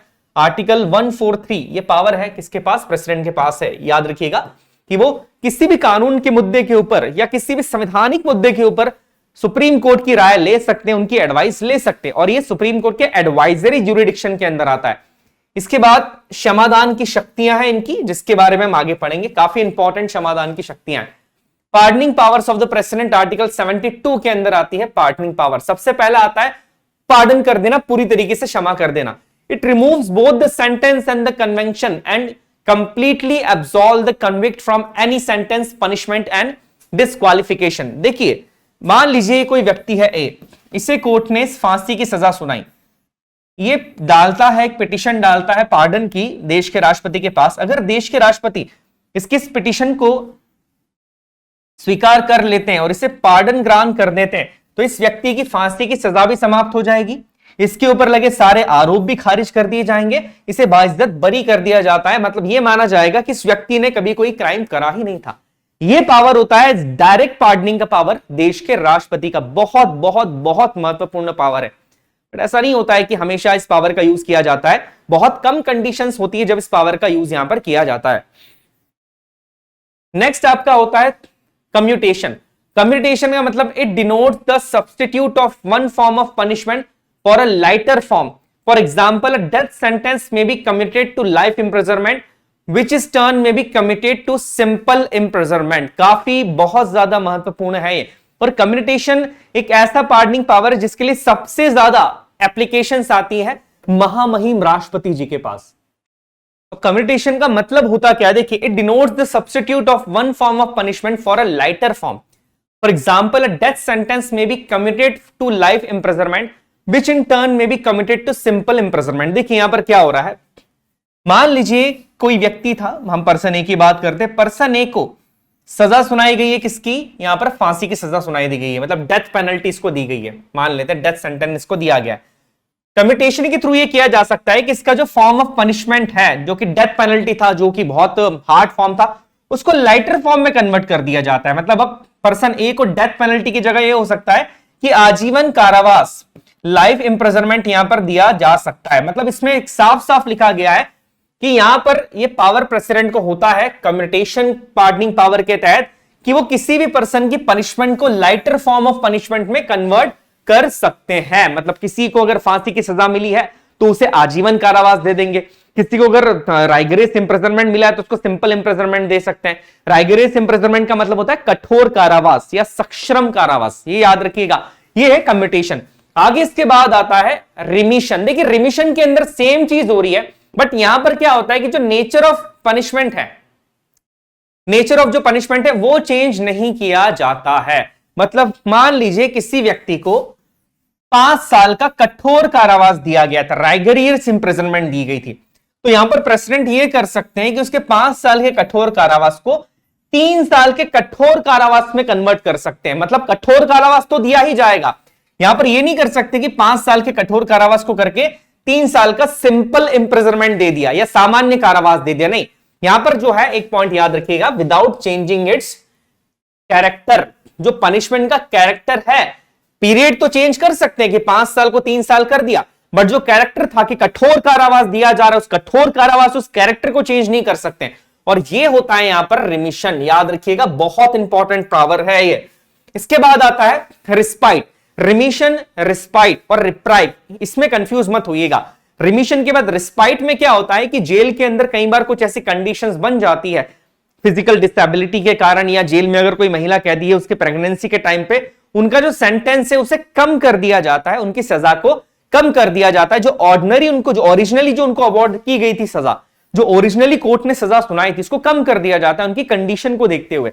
आपने देखा होगा एग्जाम्पल कि कोई व्यक्ति है वो पनिशमेंट काट रहा है और सडनली ऐसा होता है कि उसको एक बहुत गंभीर बीमारी लग जाती है, या उसका कोई हादसा हो जाता है और उसको अपने हाथ या पांव को गंवाना पड़ता है, डिसेबिलिटी आ जाती है, तो इस समय पर क्या किया जाता है कि जो ओरिजिनल उनका कारावास था उसे कम किया जा सकता है। यह पावर रिस्पाइट का होता है जो कि देश के राष्ट्रपति के पास होता है। आगे अंत में आता है रिप्राइव। रिप्राइव के लिए मैं सीधा सीधा शब्द बोलूंगा जिसे आपको हमेशा याद रखना है, स्टे। नॉर्मली क्या होता है कि जब भी किसी व्यक्ति को फांसी की सजा सुनाई जाती है तो उस समय पर इसका यूज किया जाता है। पहले इसका पढ़ लेते हैं डेफिनेशन क्या है, इसके बाद आगे बात करेंगे। It implies stay on the execution. Execution का क्या मतलब होता है, ध्यान से सुनिएगा। एग्जीक्यूशन का मतलब हो रहा है बेसिकली, अगर डायरेक्टली मैं बात करूं तो डेथ सेंटेंस, किसी को फांसी की सजा मिलने वाली, फांसी की सजा पे रोक लगा दी जाए, कोर्ट ने स्टे लगा दिया। स्टे नॉर्मल इसलिए लगा दिया जाता है ताकि वो पार्डन या कम्युनिटेशन के लिए अप्लाई कर सके, उसको थोड़ा सा टाइम मिल जाए इन दोनों पिटीशंस को फाइल करने के लिए। एक टेम्परेरी पीरियड के लिए, मान लीजिए किसी व्यक्ति को 14 जुलाई को फांसी होने वाली थी, तो यहां पर क्या होता है कि वो अपने इस रिप्राइव का यूज करके इस फांसी के ऊपर क्या लगाया जा सकता है, स्टे लगाया जा सकता है कि अभी फांसी नहीं होगी, आगे होगी। अभी आपने देखा होगा कि देश के अंदर जब निर्भया जी का जो केस था, मामला था, जिसने पूरे देश को एकजुट कर दिया था, देश के अंदर एक आवाज उठी थी, लोगों ने बहुत विरोध भी इसका किया था कि जिस तरीके का वो हीनियस क्राइम किया गया था, उस हत्याकांड के जो आरोपी थे वो इसका बहुत यूज कर रहे थे। स्टे उनकी कोर्ट के ऊपर देखा था कई बार लगा गया था, तो ये थोड़ा सा आपको ध्यान में होना चाहिए। ये भी एक पावर जो है वो देश के राष्ट्रपति के पास यहां पर होता है। आगे बात की जाए तो आगे लेजिस्लेटिव पावर्स। लेजिस्लेटिव पावर्स यहां पर याद रखिएगा, लेजिस्लेचर का मतलब यहां पर क्या है, पार्लियामेंट से हम बात कर रहे हैं बेसिकली। लेजिस्लेटिव पावर्स की अगर बात की जाए देश के राष्ट्रपति के, the president summons the house of parliament at least twice a year, produce either house of parliament and dissolve the Lok Sabha. हमने बात करी थी इसके पहले पार्लियामेंट के लेक्चर में कि जो समनिंग का पावर है, दोनों हाउसेस को बुलाना, वो पावर भी देश के राष्ट्रपति के पास है। इसके अलावा प्रोरोगेशन का मतलब एक सेशन को समाप्त करने का पावर भी देश के राष्ट्रपति के पास है। साथ ही साथ अगर लोकसभा को डिसॉल्व करना है, 5 साल में तो ऑटोमेटिकली डिसॉल्व हो जाती है, पर उससे पहले अगर डिसॉल्व करना है, जैसे कि नो कॉन्फिडेंस मोशन जैसी कंडीशन आ गई है या मेजॉरिटी नहीं है किसी पार्टी के पास, तो वो काम भी कौन करते हैं, देश के राष्ट्रपति ही करते हैं। इसके बाद ज्वाइंट सिटिंग को समन करना, ज्वाइंट सिटिंग को बुलावा देने का काम भी कौन करता है, यहां पर राष्ट्रपति ही करते हैं। हालांकि ज्वाइंट सिटिंग के अंदर जो प्रिसाइडिंग ऑफिसर होते हैं वो स्पीकर ऑफ लोकसभा होते हैं, बट ज्वाइंट सिटिंग को बुलाने का काम कौन कर रहा है, यहां पर करते हैं ज्वाइंट सिटिंग को बुलाने का काम देश के राष्ट्रपति। आगे बात की जाए, ही में एड्रेस आइदर हाउस सेपरेटली और both house jointly at the commencement of the first session. याद रखिएगा, first session after every general election. हर बार जब जनरल इलेक्शन हो जाता है तो जो जनरल इलेक्शन के बाद जो पहला सेशन होता है, उस सेशन के अंदर वो दोनों हाउसेस को एड्रेस करते हैं। ये पावर भी यहां पर होता है देश के राष्ट्रपति के पास। इसके अलावा अब वो किन किन को अपॉइंट करते हैं देख लीजिएगा, speaker, deputy speaker Lok Sabha and chairman and deputy chairman of the Rajya Sabha. इसके अलावा 12 मेंबर्स को नॉमिनेट कर सकते हैं यहां पर। इसके अलावा राज्यसभा के अंदर और एंग्लो इंडियन कम्युनिटी के बारे में अगर बात की जाए कि मेंबर्स जो थे, हालांकि अभी वो है नहीं। इसके बाद हम बात करते हैं disqualification of the members of the parliament with consultation with the election commission. कोई भी मेंबर पार्लियामेंट का है, उसका डिस्क्वालिफिकेशन से रिलेटेड अगर कोई मैटर है तो उस पर वो इलेक्शन कमीशन से कंसल्ट करके डिसीजन ले सकते हैं। आगे बात की जाए किन किन को अपॉइंट करते हैं, तो याद रखिएगा राष्ट्रपति जो है वो प्राइम मिनिस्टर, दूसरे ministers, attorney general, governors of the states, CAG के साथ साथ election commissioner, chairman and members of the union public service commission and finance commission of India, सारे ही मैंने यहां पर लिख दिए हैं। तो आप जब नोट्स को देखेंगे तो आपको समझ में आ जाएगा कि प्रेसिडेंट किन किन को अपॉइंट करते हैं। आगे बात की जाए एग्जीक्यूटिव पावर्स की, तो national commission of schedule caste, schedule tribes के अलावा देखिए यहां पर किस किस को और अपॉइंट कर रहे हैं भी देखते जाइएगा। ये एग्जीक्यूटिव पावर की हम बात कर रहे हैं प्रेसिडेंट के, प्रेसिडेंट इनको अपॉइंट करते हैं। आगे और अपॉइंटमेंट्स यहां पर दिए गए हैं, आप देख लीजिएगा, डिटेल में यहां पर मैंने लिख दिए हैं। इसके अलावा the president shall also have power to remove, किनको रिमूव कर सकते हैं प्रेसिडेंट, मिनिस्टर्स को, अटॉर्नी जनरल ऑफ इंडिया को, गवर्नर ऑफ द स्टेट्स को। हालांकि आर्टिकल 74 इसमें आ जाता है, याद रखिएगा, काउंसिल ऑफ मिनिस्टर्स की एड एंड एडवाइस के ऊपर। बट जो रिमूव करने का अधिकार है, जो नाम आता है कि कौन करेगा, वो देश के राष्ट्रपति होते हैं। बस ये इतनी सी बात है। आगे हम देखते हैं फाइनेंशियल पावर्स की बात की जाए, he has control over the contingency fund of India to meet unforeseen expenses like flood, drought, war etcetera. Article 267 जिसके अंदर कंटेंजेंसी फंड देकर रखा है, हमने डिटेल में पढ़ा था, इमरजेंसी फंड होता है, उसके ऊपर देश के राष्ट्रपति का कंट्रोल होता है, जो अथॉरिटी है वो देश के राष्ट्रपति की होती है। इसके बाद his prior recommendation is a must in the introduction of money bill and finance bill in the parliament. Parliament के अंदर अगर money bill, finance bill present करना है तो प्रेसिडेंट के रिकमेंडेशन की जरूरत यहां पर पड़ती है। विदाउट प्रेसिडेंट रिकमेंडेशन उसे प्रेजेंट नहीं किया जा सकता है। आगे बात की जाए, the president of India constitutes the finance commission after every 5 year. हर 5 साल में देश के राष्ट्रपति एक फाइनेंस कमीशन को कॉन्स्टिट्यूट करते हैं। आर्टिकल 280 याद रखिएगा, देश के फाइनेंस कमीशन से रिलेटेड है, पढ़ा था हमने कल ही। The president shall in respect of every financial year cause to be laid before both the houses of parliament a statement of estimated repeats receipt. देखिए यहां पर यह कहा जा रहा है, कई बच्चों को कंफ्यूजन होता है कि जो बजट है वो पार्लियामेंट के अंदर कौन प्रेजेंट करता है। देखिए बजट पार्लियामेंट के अंदर जो प्रेजेंट करते हैं वो देश के राष्ट्रपति होते हैं। यहां पर फाइनेंस मिनिस्टर मत लिख कर आइएगा। फाइनेंस मिनिस्टर की बात की जाए, यहां पर जब पार्लियामेंट अगर वर्ड आ गया कि पार्लियामेंट में कौन प्रेजेंट करते हैं, तो पार्लियामेंट में प्रेजेंट कौन करता है, देश के राष्ट्रपति करते हैं। और आर्टिकल 112 बात करता है बजट की। हालांकि बजट जैसा कोई वर्ड संविधान में नहीं है, इसे कहा जाता है एनुअल फाइनेंशियल स्टेटमेंट। काफी महत्वपूर्ण पॉइंट है, इसे याद रखिएगा क्योंकि इसमें बहुत कंफ्यूज होते हैं बच्चे। आगे बात की जाए मिलिट्री पावर्स, देखिए प्रेसिडेंट जो है वो सुप्रीम कमांडर होते हैं तीनों आर्म फोर्सेस के, हम जानते हैं। ये चीज हमने कहां से ली थी, यूएसए से पॉइंट हमने लिया है। इसके अलावा आर्मी, नेवी और एयरफोर्स के चीफ्स को अपॉइंट करते हैं। He has the power to declare war and peace, but his military powers is subjected to the regulation of law. यहां पर वो वॉर डिक्लेयर कर सकते हैं किसी कंट्री के साथ, पीस, शांति डिक्लेयर कर सकते हैं, ये सारे पावर्स होते हैं। बट सबसे इंपॉर्टेंट पावर याद रखिएगा, ये सुप्रीम कमांडर हमारे देश के राष्ट्रपति होते हैं आर्म फोर्सेस के। आगे बात की जाए डिप्लोमेटिक पावर्स की, काफी इंपॉर्टेंट पावर्स हैं। International treaties and agreements that are approved by the parliament are negotiated and concluded in the name of the president. मतलब जितनी भी इंटरनेशनल ट्रीटीज हैं, जितनी भी संधियां हैं हमारी किसी दूसरे देश के साथ है, किसी दूसरे देश के साथ हम कोई एग्रीमेंट कर रहे हैं, एमओयू साइन कर रहे हैं। एमओयू मतलब मेमोरेंडम ऑफ अंडरस्टैंडिंग। याद रखिएगा एग्रीमेंट से एमओयू अलग होता है, क्योंकि एमओयू के अंदर कोई म्यूचुअल अंडरस्टैंडिंग काइंड ऑफ होती है, इसलिए इसको मेमोरेंडम ऑफ अंडरस्टैंडिंग कहा जाता है। यहां पर इन सारे एग्रीमेंट्स के ऊपर, इन मेमोरेंडम ऑफ अंडरस्टैंडिंग्स के ऊपर, ट्रीटीज के ऊपर जो साइन किए जाते हैं वो किसके होते हैं, वो होते हैं देश के राष्ट्रपति के। भले कंडीशंस डिसाइड कोई और कर रहा है, बट जो ओवरऑल फाइनल सिग्नेचर करता है देश की तरफ से वो करते हैं देश के राष्ट्रपति। इसके बाद he is the representative of the India in the international forms and affairs.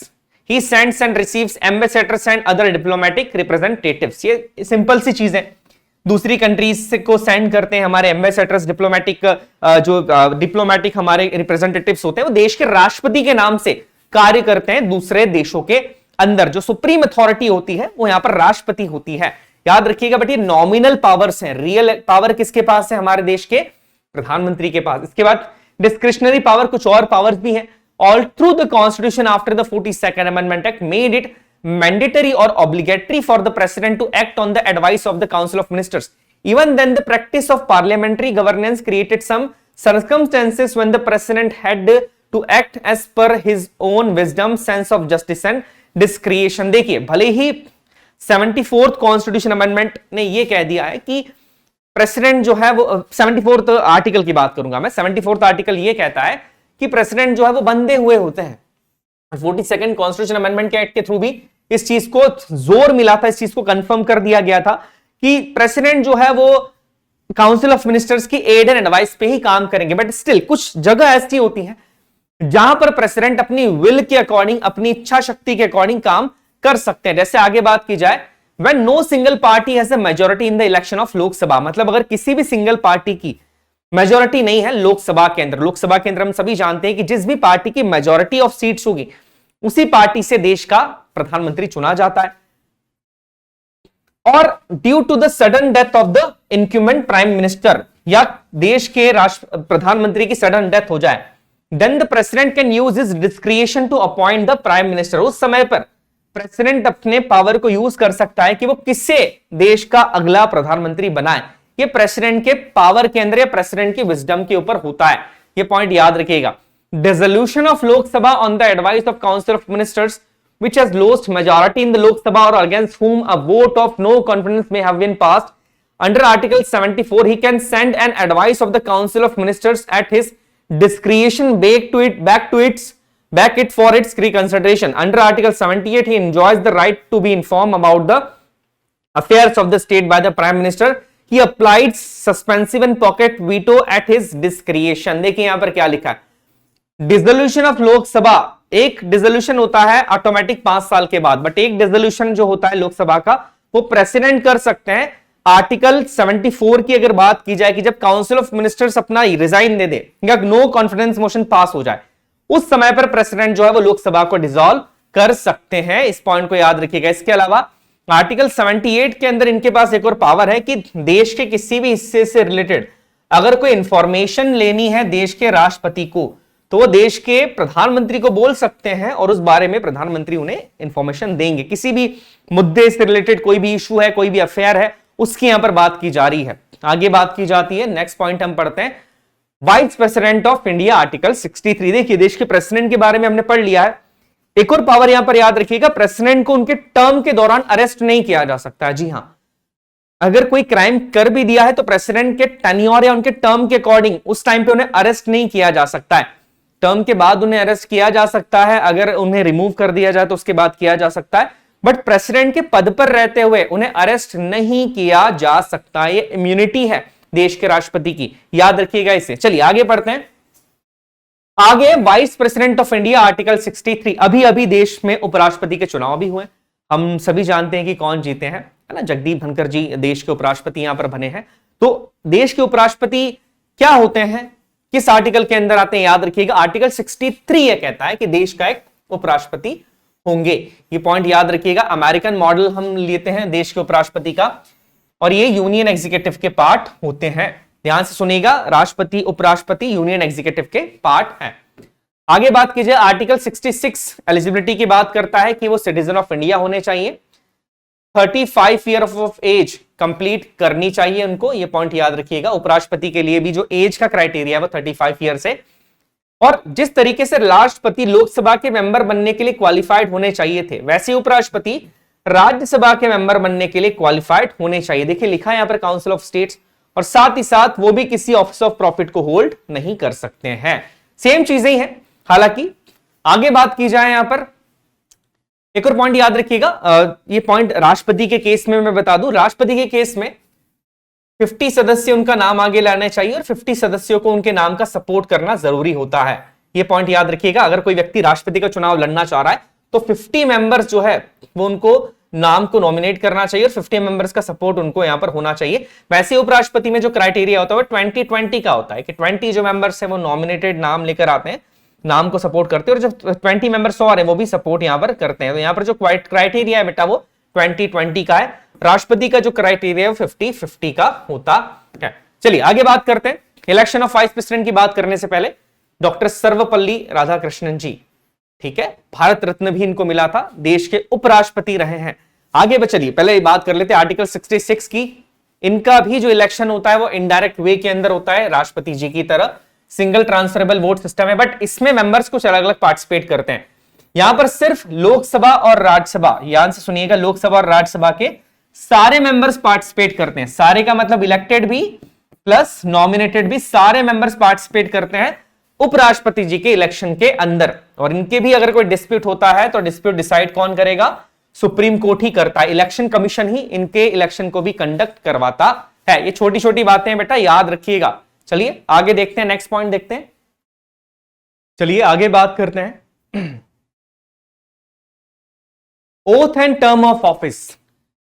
राष्ट्रपति जी की अगर बात की जाए तो राष्ट्रपति जी को अपने पद की शपथ दिला रहे थे CGI, chief justice of India, और अगर वो नहीं है तो जो भी सीनियर मोस्ट जज होते वो उन्हें अपने पद की शपथ दिलाते।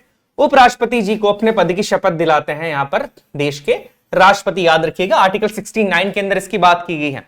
Vice president should not be a member of any house. Same condition होती है कि जो भी व्यक्ति वाइस प्रेसिडेंट के इलेक्शन के लिए खड़े होते हैं वो किसी भी हाउस के मेंबर नहीं हो सकते। मतलब सेम चीज जिस तरीके से राष्ट्रपति जी के पद के साथ थी कि लोकसभा, राज्यसभा, स्टेट असेंबलीज के मेंबर नहीं होना चाहिए, पद वेकेंट कर देना चाहिए, या अगर वो देश के राष्ट्रपति चुन लिए गए हैं तो उनका पार्लियामेंट का जो पद है वो वैकेंट हो ही जाता है। तो यहां पर भी उसी की बात की जा रही है। The vice president shall hold office for the term of 5 years, 5 साल के लिए ऑफिस को होल्ड करते हैं, आर्टिकल 67 इसके बारे में कहता है। और री इलेक्शन के लिए भी यहां पर हमारे देश के जो उपराष्ट्रपति जी होते हैं वो यहां पर देश में री इलेक्शन के लिए भी एलिजिबल हैं। ये पॉइंट याद रखिएगा कि री इलेक्शन के लिए राष्ट्रपति जी भी एलिजिबल होते हैं और उपराष्ट्रपति जी भी एलिजिबल हैं। चलिए आगे बात करते हैं उपराष्ट्रपति जी के रिमूवल के प्रोसेस की। देखिए यहां पर इंपीचमेंट जैसी चीज नहीं होती है। A vice president may be writing under his hand address to the president resign his office कि या तो अगर उन्हें रेजिग्नेशन अपना देना है तो वो देश के राष्ट्रपति जी को अपना रेजिग्नेशन दे सकते हैं, बट अगर पोस्ट से रिमूव करना है तो क्या, देखिए a vice president may be removed from his office by the resolution of the council of state passed by a majority of all then members of the council and agreed to by the house of the people, but no resolution the purpose of this clause shall be moved unless at least 14 days notice has been given to the intention to move the resolution। देखिए यहां पर एक point याद रखिएगा, उपराष्ट्रपति जी के जो removal का प्रोसेस है, जो रिमूवल का रेजोल्यूशन है, वो लोकसभा राज्यसभा दोनों हाउस में से किसी में भी प्रेजेंट नहीं कर सकते। उनके रिमूवल का प्रोसेस स्टार्ट कहां होता है, सिर्फ और सिर्फ राज्यसभा में ही स्टार्ट होगा। हालांकि दूसरी बार वहां से पास होकर वो लोकसभा में जाता है, बट उनके जो रिमूवल या जो इंपीचमेंट का प्रोसेस है वो सिर्फ और सिर्फ राज्यसभा में ही स्टार्ट हो सकता है। आगे, a vice president shall notwithstanding expiration of his term continue to hold office until his successor enters upon his office. देखिए नॉर्मली यहां पर यह कहा जा रहा है कि जो देश के उपराष्ट्रपति होते हैं उनको भी 14 दिन का नोटिस देने का नोटिस दिया जाता है और नोटिस के बाद ही इनके रिमूवल का जो प्रोसेस है उसे स्टार्ट किया जाता है। The vice president to be ex officer chairman of the council of states. The vice president act as the president or to discharge his functions during casual vacancies in the office or during the absence of the president for the maximum period of 6 months। याद रखिएगा, हालांकि इनको मैं detail में समझाऊंगा। Article 64 बहुत important article है vice president के को लेकर। आर्टिकल 64 बेसिकली ये कहता है कि देश के जो उपराष्ट्रपति हैं वो एक्स ऑफिसो चेयरमैन होते हैं। कहां के, काउंसिल ऑफ स्टेट्स के, राज्यसभा के। मतलब जो भी व्यक्ति देश के उपराष्ट्रपति के पद के ऊपर बैठते हैं वो ऑटोमेटिकली देश के राज्यसभा के चेयरमैन बन जाते हैं। मतलब जो भी व्यक्ति देश के उपराष्ट्रपति बनेगा वो ऑटोमेटिकली राज्यसभा का चेयरमैन बन जाएगा। एक यही रीजन होता है कि देश के राज्यसभा के जो चेयरमैन होते हैं वो हमारे देश के उपराष्ट्रपति होते ही हैं और उनके जो रिमूवल का प्रोसेस होता है वो देश में राज्यसभा में स्टार्ट किया जाता है। एक और पॉइंट इसमें याद रखिएगा, बहुत इंपॉर्टेंट पॉइंट है कि देश के उपराष्ट्रपति भले ही राज्यसभा के चेयरमैन होते हैं बट वो उस हाउस के मेंबर नहीं होते हैं। हाँ, ये बहुत इंटरेस्टिंग चीज है। और दूसरी बात, वो नॉर्मल कंडीशन में वोट नहीं देते हैं, वो अपना वोट दे सकते हैं बट कास्टिंग वोट देते हैं। कास्टिंग वोट कौन सा है पता है ना, जब कंडीशन बराबर वाली आ जाती है तो ये ऐसे व्यक्ति होते हैं जो मेंबर ना होते हुए भी वोट दे सकते हैं। तो ये कंडीशंस थी दो, याद रखिएगा। इसके बाद आर्टिकल 65 बहुत इंपॉर्टेंट है।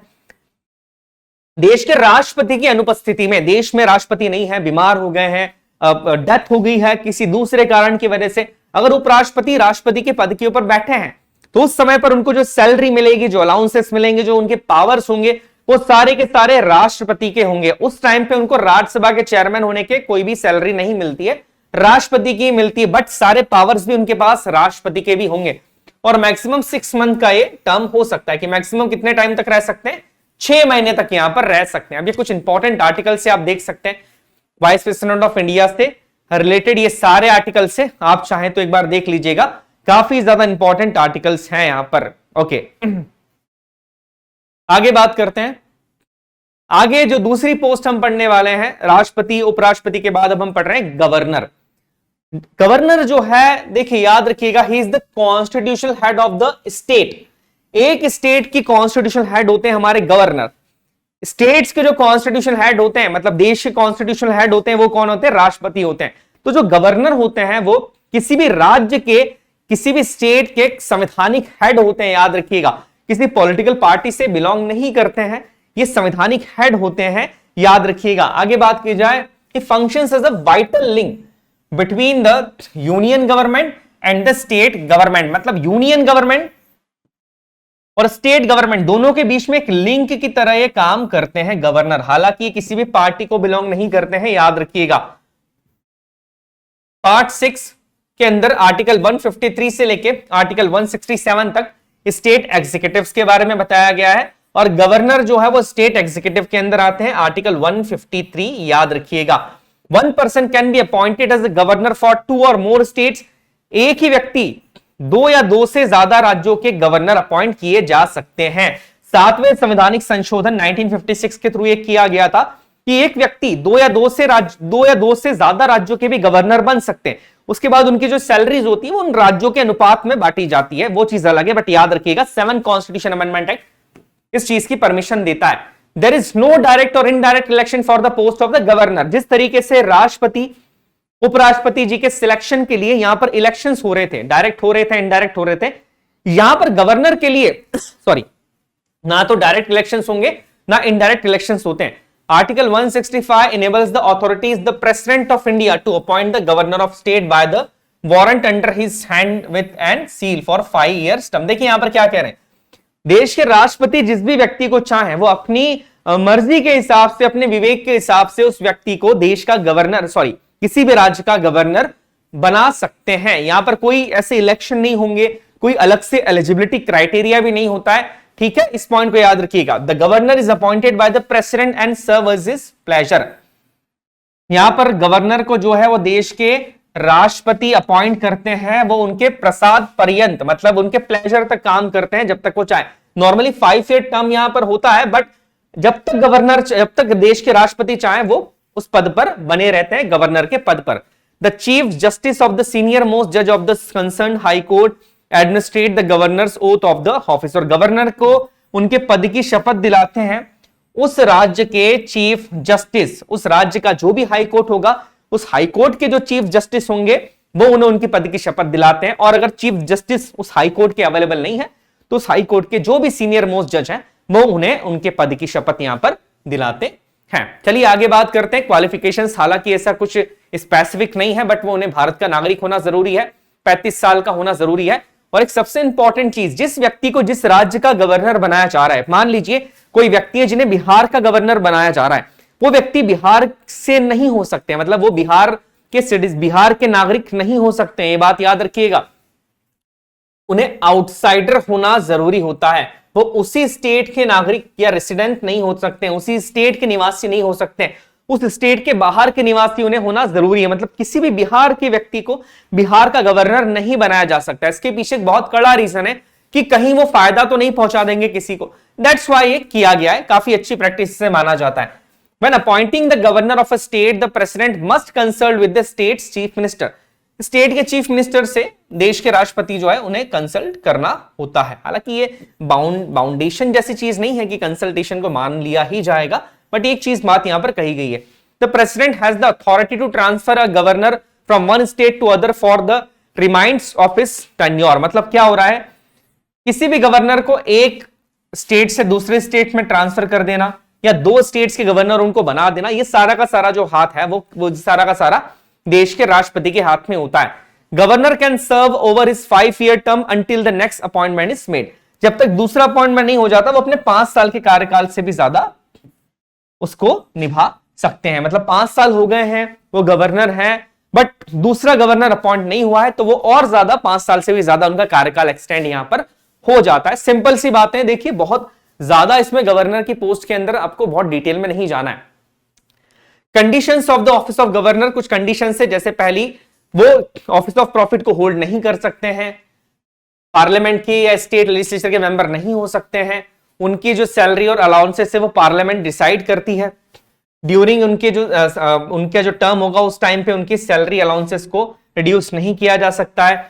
और अगर वो उन्हें एक या एक से ज्यादा स्टेट्स के गवर्नर बनाए जा रहे हैं तो उनके जो सैलरी और अलाउंसेस हैं वो स्टेट्स अपने प्रपोर्शंस के अकॉर्डिंग डिवाइड करती है।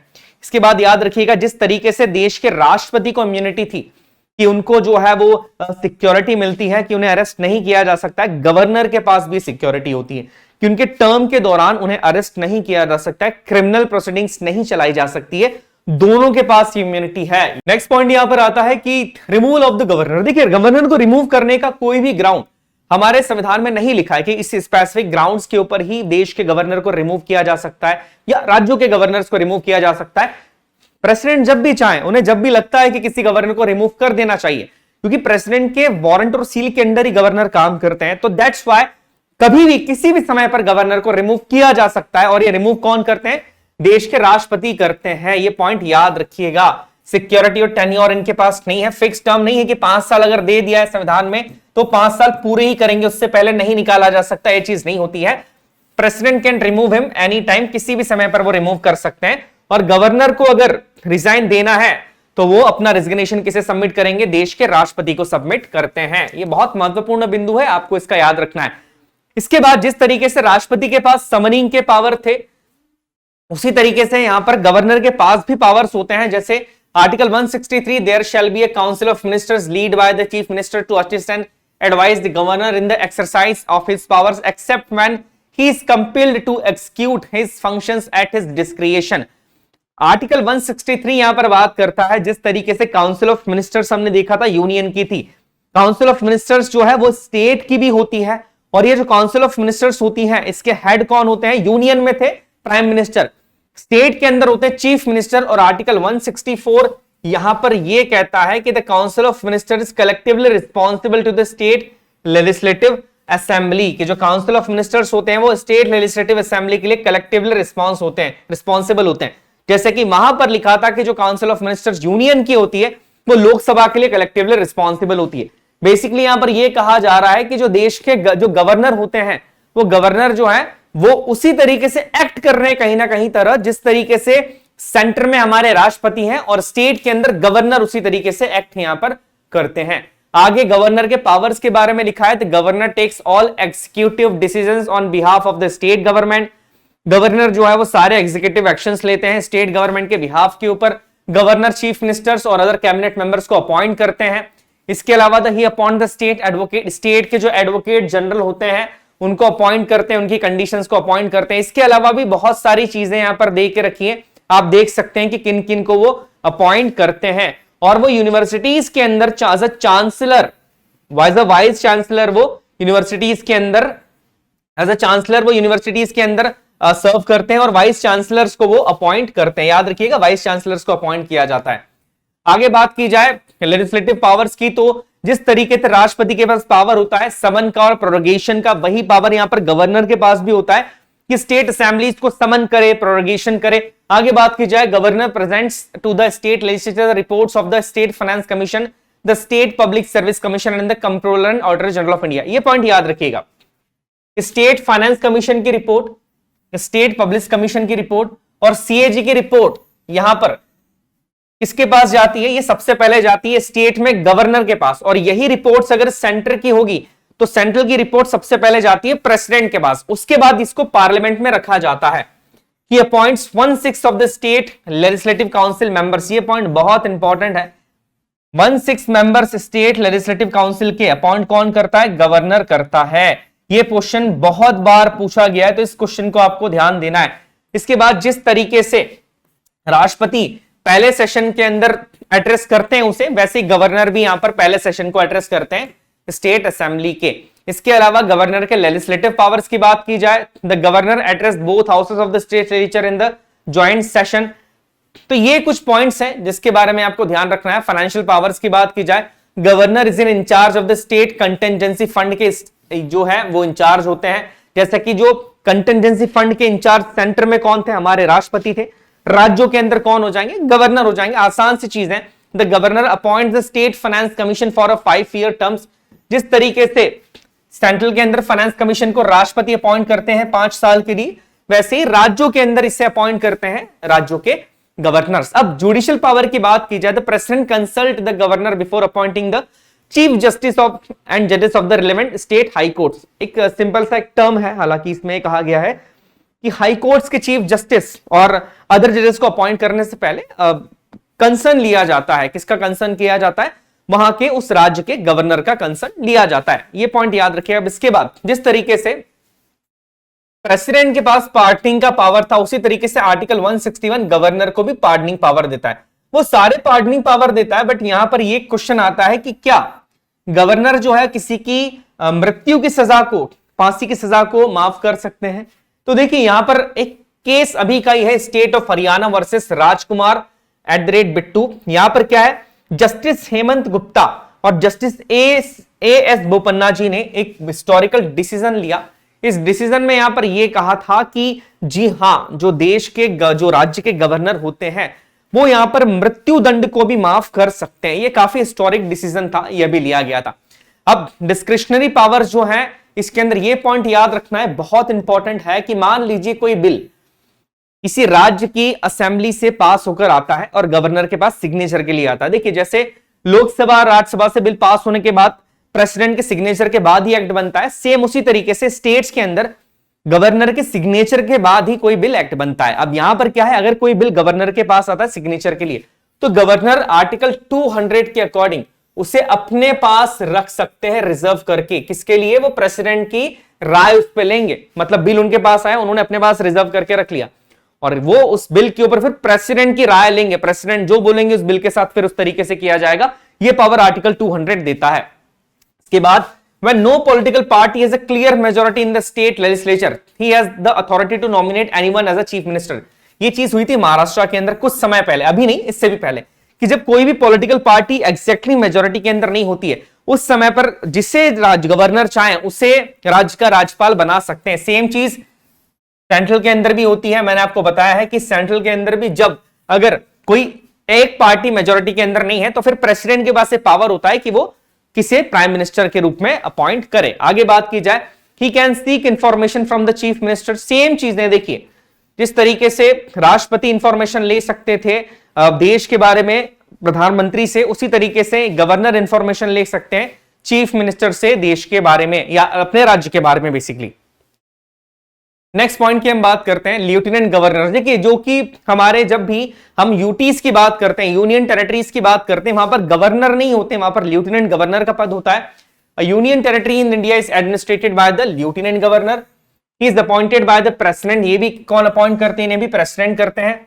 And functions the president representatives with the aid and advice of the council of ministers. ये याद रखिएगा, ये भी प्रेसिडेंट के रिप्रेजेंटेटिव के तौर पे काम करते हैं और काउंसिल ऑफ मिनिस्टर्स की एड एंड एडवाइस पे।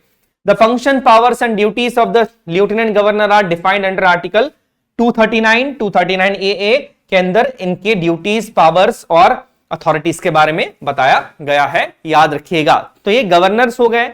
अब गवर्नर के बाद जो नेक्स्ट हमारा इंपॉर्टेंट पोस्ट है, काफी महत्वपूर्ण पोस्ट है, वो है CAG, controller and auditor general of India. बहुत इंपॉर्टेंट पोजीशन है ये, काफी महत्वपूर्ण पद है और इससे रिलेटेड क्वेश्चंस एनडी एग्जामिनेशन में काफी बार पूछे गए हैं। CAG पार्ट 5 के अंदर CAG का जिक्र किया गया है। नियंत्रक और महालेखा परीक्षक भी इसे कहा जाता है, याद रखिएगा।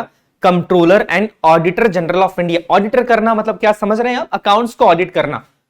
एक सबसे ऊंचे फाइनेंशियल ऑफिसर आप इन्हें कह सकते हैं, जो कि नजर रखते हैं कि फाइनेंस से रिलेटेड कोई नेगेटिव चीजें तो नहीं हो रही है, कितना पैसा कहां लगाया जा रहा है, ऑडिट का पूरा करते हैं। आगे हम समझेंगे इस पोस्ट के बारे में। Office of the advocate, CAG का ऑफिस है वो 1858 के अंदर स्टैब्लिश किया गया था सबसे पहली बार, और 1860 के अंदर सर एडवर्ड डॉर्मेंट सबसे पहले देश के ऑडिटर जनरल यहां पर बने थे, याद रखिएगा। CAG is head of the Indian audit and accounts department, इस पॉइंट को याद रखिएगा। और पब्लिक पर्स के चीफ गार्जियन भी होते हैं, साथ ही साथ Indian audit and accounts department के हेड इन्हें कहा जाता है। बहुत इंपॉर्टेंट चीजें याद रखिएगा।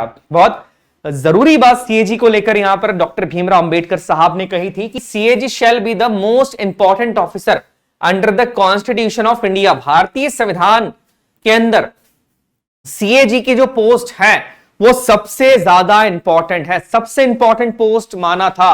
याद रखिएगा, इस तरह के क्वेश्चंस पूछे जा सकते हैं, इसलिए माना था क्योंकि सरकार खर्चा कहां कर रही है, क्या वो सही ढंग से खर्चा कर रही है। ऐसा तो नहीं कि पब्लिक का जो पैसा है वो गलत जगह लगाया जा रहा है या सरकार नहीं कर रही खर्चा है। सारा काम का चेक करने का काम इस पोस्ट के व्यक्ति को दिया जाता है। CAG बहुत महत्वपूर्ण पोस्ट है, इसीलिए इस पोस्ट को लेकर इतनी बड़ी बात डॉक्टर भीमराव अंबेडकर साहब ने करी थी। अब देखिए, एग्जामिनेशन से रिलेटेड अगर बात कर ली जाए, article 148 broadly deals with the CAG appointment, oath and conditions of the service. Article 148 deal करता है CAG के अपॉइंटमेंट से, ओथ से और कंडीशन ऑफ सर्विस से। प्रेसिडेंट ऑफ इंडिया इन्हें अपॉइंट करते हैं, याद रखिएगा।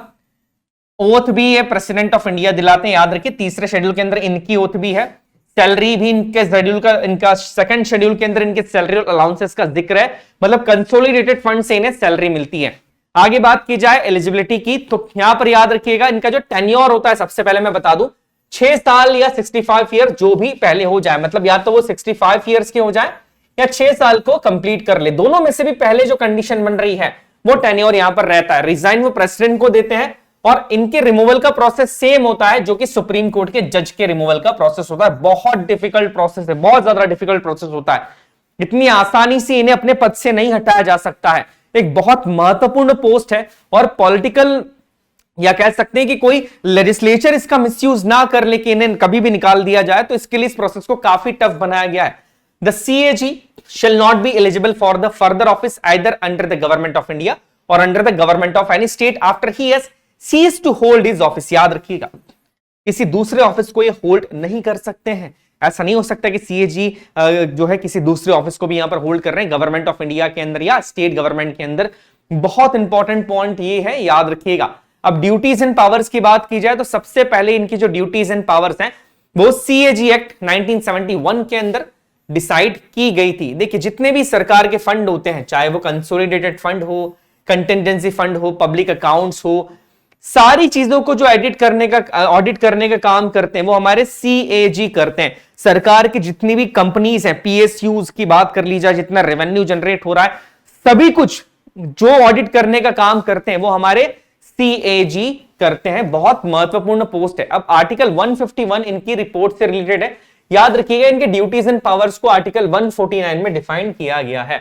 आर्टिकल 151 CAG की रिपोर्ट के बारे में कहता है कि CAG की जो ऑडिट की रिपोर्ट होती है वो जितने भी अकाउंट्स को ऑडिट कर रहे हैं, चाहे वो अकाउंट पब्लिक अकाउंट्स की बात कर ली जाए, कंसोलिडेटेड फंड की बात कर ली जाए, रेवेन्यूज की बात कर ली जाए, जितने भी अकाउंट्स को ऑडिट करते हैं उस रिपोर्ट को CAG देते हैं प्रेसिडेंट को।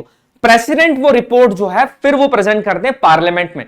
उसी तरीके से अगर वो किसी स्टेट की ऑडिट कर रहे हैं तो स्टेट की ऑडिट्स की जो रिपोर्ट होगी उस स्टेट के गवर्नर को देंगे और गवर्नर फिर उसे स्टेट असेंबलीज के अंदर प्रेजेंट करते हैं, स्टेट लेजिस्लेचर के अंदर प्रेजेंट करते हैं। याद रखिएगा, ये बहुत ज्यादा इंपॉर्टेंट पॉइंट्स है, इन्हें याद रखना जरूरी है, क्योंकि क्या होता है कि रिपोर्ट्स को लेकर भी कई बार क्वेश्चन पूछ लिया जाता है। एक बहुत महत्वपूर्ण पॉइंट यहां पर याद रखिएगा, पब्लिक अकाउंट्स कमिटी का याद रखिएगा। पब्लिक अकाउंट्स कमिटी जो होती है उस कमिटी के फ्रेंड, फिलोसोफर और गाइड माना गया है CAG को। क्वेश्चन पूछा जाता है किस कमिटी के फ्रेंड, फिलोसोफर और गाइड कहा जाता है CAG को, तो पब्लिक अकाउंट्स कमिटी के फ्रेंड, फिलोसोफर, गाइड कहा गया है controller and auditor general of India को। चलिए आगे हम बात करते हैं। आगे अटॉर्नी जनरल के बारे में बात करेंगे। महत्वपूर्ण पद आर्टिकल 76, कल भी हमने इसके बारे में बात करी थी। पार्ट 5 के अंदर आता है। MC स्टेलवेथ देश के पहले अटॉर्नी जनरल थे। देश को लीगली रिप्रेजेंट करने का काम ये करते हैं। गवर्नमेंट ऑफ इंडिया के लीगल रिप्रेजेंटेटिव होते हैं हाई कोर्ट्स के अंदर, सुप्रीम कोर्ट्स के अंदर। अटॉर्नी जनरल ऑफ इंडिया की हमने बात करी थी। एलिजिबिलिटी क्राइटेरिया की यहां पर बात कर ली जाए। देखिए, इसके पहले एलिजिबिलिटी क्राइटेरिया की मैं बात करूं, एक पॉइंट याद रखिएगा, ये सबसे हाईएस्ट लॉ ऑफिसर होते हैं भारत की। ये क्वेश्चन कई बार पूछा गया है कि भारत के सबसे बड़े हाईएस्ट लॉ ऑफिसर कौन होते हैं। यहां पर दो कंफ्यूजन होते हैं कि CAG है या अटॉर्नी जनरल है। याद रखिएगा, संविधान के हिसाब से अटॉर्नी जनरल यहां पर हाईएस्ट लॉ ऑफिसर होते हैं। आगे बात कर ली जाए, देश के राष्ट्रपति इन्हें अपॉइंट करते हैं। ये वो व्यक्ति होते हैं जो सुप्रीम कोर्ट का जज बनने के लिए क्वालिफिकेशन रखते हैं, जिनके पास क्वालिफिकेशन होती है सुप्रीम कोर्ट का जज बनने के लिए। ये वो क्वालिफिकेशंस हैं, हमने ऑलरेडी इसके बारे में डिस्कस किया था। इनका जो टर्म ऑफ ऑफिस होता है वो फिक्स नहीं है, संविधान में कोई भी इनका टर्म फिक्स नहीं करके रखा है कि 5 साल 3 साल। इसके अलावा बात की जाए, the constitution does not contain the procedure and grounds of his removal. ये इनके रिमूवल के ग्राउंड्स भी नहीं डिफाइन किए गए, मतलब राष्ट्रपति जब चाहे इन्हें अपनी पोस्ट से रिमूव कर सकते हैं, जैसे गवर्नर के केस के अंदर हम लोगों ने पढ़ा था। आगे बात की जाए, he she may also quit his office on submitting his resignation to the president. अपना रेजिग्नेशन ये प्रेसिडेंट को दे के ऑफिस से रिमूव हो सकते हैं। The remuneration of the Attorney General is not fixed by the Constitution and receives such remuneration as the Parliament at the President may determine। जो इनकी सैलरी अलाउंसेस रेम्यूनरेशंस हैं वो संविधान के अंदर लिखे नहीं है, प्रेसिडेंट डिसाइड करते हैं सारी चीजें इनको लेकर। अब देखिए, पावर्स इंपॉर्टेंट है। देखिए, पावर से रिलेटेड क्वेश्चन पूछे जाएंगे, इसलिए यहां पर याद रखिएगा, भारत के किसी भी कोर्ट में सुनवाई का अधिकार होता है अटॉर्नी जनरल को। सबसे पहला पॉइंट नोट करते जाइएगा, right to audience in all court of the territory of India. Bharat की टेरिटरी में किसी भी कोर्ट के अंदर सुनवाई का अधिकार उन्हें रहेगा। इसके बाद ही she has the right to speak and to take part in the proceedings of both the houses of parliament or joint sitting and any committee of the parliament of the which may be named a member but without a right to vote। याद रखिएगा, इनके पास दूसरा important power होता है, parliament के किसी भी house में, मतलब लोकसभा हो या राज्यसभा हो, लोकसभा और राज्यसभा दोनों ही हाउस के अंदर इन्हें बैठने का अधिकार होता है, प्रोसीडिंग्स को अटेंड कर सकते हैं। प्रोसीडिंग्स को अटेंड करने के अलावा प्रोसीडिंग्स को अटेंड करने के अलावा इन्हें बोलने का भी अधिकार होगा। ध्यान से सुनिए, वोट नहीं दे सकते हैं, ऐसा नहीं होगा कि पार्लियामेंट में जाके वोट दे देंगे किसी बिल के ऊपर, बट पार्लियामेंट में जाके प्रोसीडिंग्स को सुनने का, पार्लियामेंट के अंदर जाके, लोकसभा राज्यसभा के अंदर किसी भी हाउस में जाके इन्हें बोलने का अधिकार दिया गया है। बहुत इंपॉर्टेंट चीज है। इसके अलावा बात की जाए, named as the member but without the right to vote, इसके अलावा पार्लियामेंट की किसी भी कमेटी का मेंबर भी इन्हें बनाया जा सकता है, बट इन्हें वोट देने का अधिकार नहीं होगा। तो ये कुछ पॉइंट्स थे, याद रखिएगा। He she enjoys all the privilege and the immunities that are available to the member of the parliament। जब ये पार्लियामेंट की बैठक्स में भाग लेते हैं या कमेटी के मेंबर होते हैं, उन ये सारी इम्यूनिटीज, सारे प्रिविलेजेस एंजॉय करते हैं जो कि एक मेंबर ऑफ पार्लियामेंट को दिए गए हैं। देखिए, अगर प्रश्न आया तो वो इस स्लाइड से आएगा, सीएजी अटॉर्नी जनरल के अंदर, ध्यान से सुनिएगा, प्रश्न आया तो इसी स्लाइड से आएगा। आगे बात की जाए, इसी तरीके से एडवोकेट जनरल भी होते हैं। जैसे अटॉर्नी जनरल जो है वो स्टेट के अंदर नहीं होके सेंट्रल के अंदर होते हैं, राज्यों के अंदर होते हैं advocate general. Article 165 advocate general की बात करता है। Advocate general highest law officer होते हैं, कहां पर? स्टेट्स के अंदर। इनको अपॉइंट कौन कर रहा है? गवर्नर अपॉइंट करता है। और ये स्टेट्स को लीगली रिप्रेजेंट करते हैं। कहां पर रिप्रेजेंट करते हैं स्टेट को लीगली? हाई कोर्ट्स के अंदर या सुप्रीम कोर्ट के अंदर। बहुत इंपॉर्टेंट चीज है, याद रखिएगा।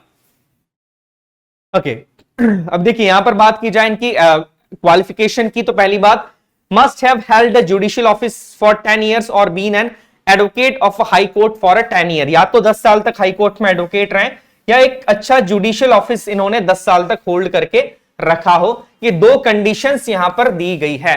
आगे बात कर ली जाए, अब एक इंपॉर्टेंट स्लाइड यहां पर आ गई है प्राइम मिनिस्टर को लेकर। देखिए, प्राइम मिनिस्टर को लेकर कुछ ही इंपॉर्टेंट आर्टिकल्स हमारे संविधान के अंदर दिए गए हैं। जितने भी है मैं एक बार आपको रिवाइज इसलिए करवा रहा हूं कि इससे रिलेटेड क्वेश्चंस अगर आए तो आप कंफ्यूज ना हो। जैसे पहला, there shall be a council of ministers with the prime minister. एक काउंसिल ऑफ मिनिस्टर्स होंगी जिसके हेड होंगे प्राइम मिनिस्टर, और उस काउंसिल ऑफ मिनिस्टर्स के अंदर जो दूसरे मेंबर्स को अपॉइंट किया जाएगा वो प्राइम मिनिस्टर की एड और एडवाइस पे ही अपॉइंट किया जाएगा। और अपॉइंट कौन करेंगे? देश के राष्ट्रपति। देश के राष्ट्रपति प्राइम मिनिस्टर को भी अपॉइंट करते हैं, याद रखिएगा।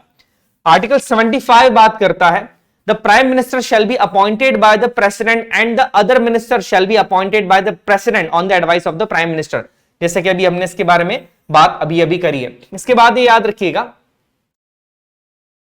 President is the nominal authority and the Prime Minister is the real executive authority। ये पॉइंट याद रखिएगा कि देश के अंदर जो प्रेसिडेंट है हमारे, वो नॉमिनल अथॉरिटी है। जो रियल अथॉरिटी है, जिनके पास रियल पावर है, वो कौन है? हमारे देश के प्रधानमंत्री होते हैं। बहुत इंपॉर्टेंट चीज है। कैबिनेट्स के अंदर जब शफल करवाना होता है कि किसी एक, मान लीजिए कि हमारे कोई मिनिस्टर है, फाइनेंस मिनिस्टर है, उनको उनके पद से हटा के उनको दूसरी मिनिस्ट्री देनी है और किसी दूसरे व्यक्ति को फाइनेंस मिनिस्टर बनाना है, तो इसके लिए प्रधानमंत्री को किसी से पूछने की जरूरत नहीं पड़ती। उनके पास अधिकार होता है, वो जिसको बोलेंगे उसे अपॉइंट करना होगा। किसे? राष्ट्रपति को। भले अपॉइंट राष्ट्रपति कर रहे हैं, बट बोलेगा कौन? एडवाइस कौन देगा? एडवाइस देंगे देश के प्रधानमंत्री कि आप इस व्यक्ति को फाइनेंस मिनिस्टर बना दो, तो उन्हें करना पड़ता है। बहुत बड़ा पावर है देश के प्रधानमंत्री के पास। आगे बात की जाए तो powers of prime minister. Prime minister सबसे पहली बात, he is the real executive.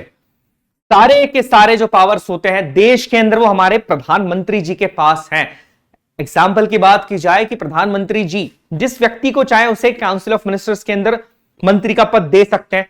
दूसरी बात, अगर वो कैबिनेट को शफल करना चाहे और शफल करना चाहे मतलब देश के जो करंट फाइनेंस मिनिस्टर है उन्हें हटाना चाहे, उनकी जगह किसी और को लाना चाहे, तो ये भी प्रधानमंत्री जी ही करते हैं। और राष्ट्रपति जी को उनकी इस एडवाइस को मानना ही पड़ता है।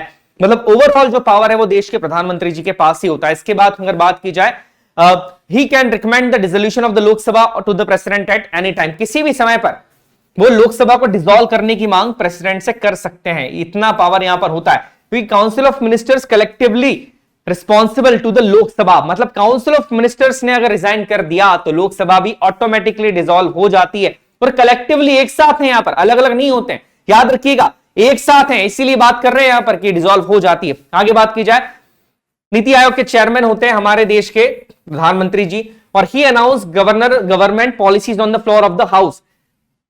पार्लियामेंट के अंदर सरकार की पॉलिसीज को अनाउंस करने का पावर भी इनके पास ही होता है। ये पॉइंट याद रखिएगा। तो ये कुछ पॉइंट्स थे जो कि हमारे देश के प्रधानमंत्री जी के पावर्स को डिफाइन कर रहे थे। तो आज हमने यूनियन एग्जीक्यूटिव्स के अंदर बहुत सारी चीजों को पढ़ा, हमने प्राइम मिनिस्टर जी को भी देखा है, उनके पावर्स के बारे में भी देखा है, सीएजी के बारे में थोड़ा सा ध्यान से पढ़िएगा आप लोग, इसके अलावा अटॉर्नी जनरल के बारे में ध्यान से पढ़िएगा। तो सारी चीजें आज हमने कर ली है। आई होप आपको चीजें समझ में आई होगी। चलिए आप इसी तरीके से मेहनत करते रहिए, एग्जामिनेशन में बहुत ज्यादा दिन बचे नहीं है। मैं आपसे नेक्स्ट लेक्चर के अंदर मिलता हूं बेटा, तब तक के लिए जय हिंद जय भारत।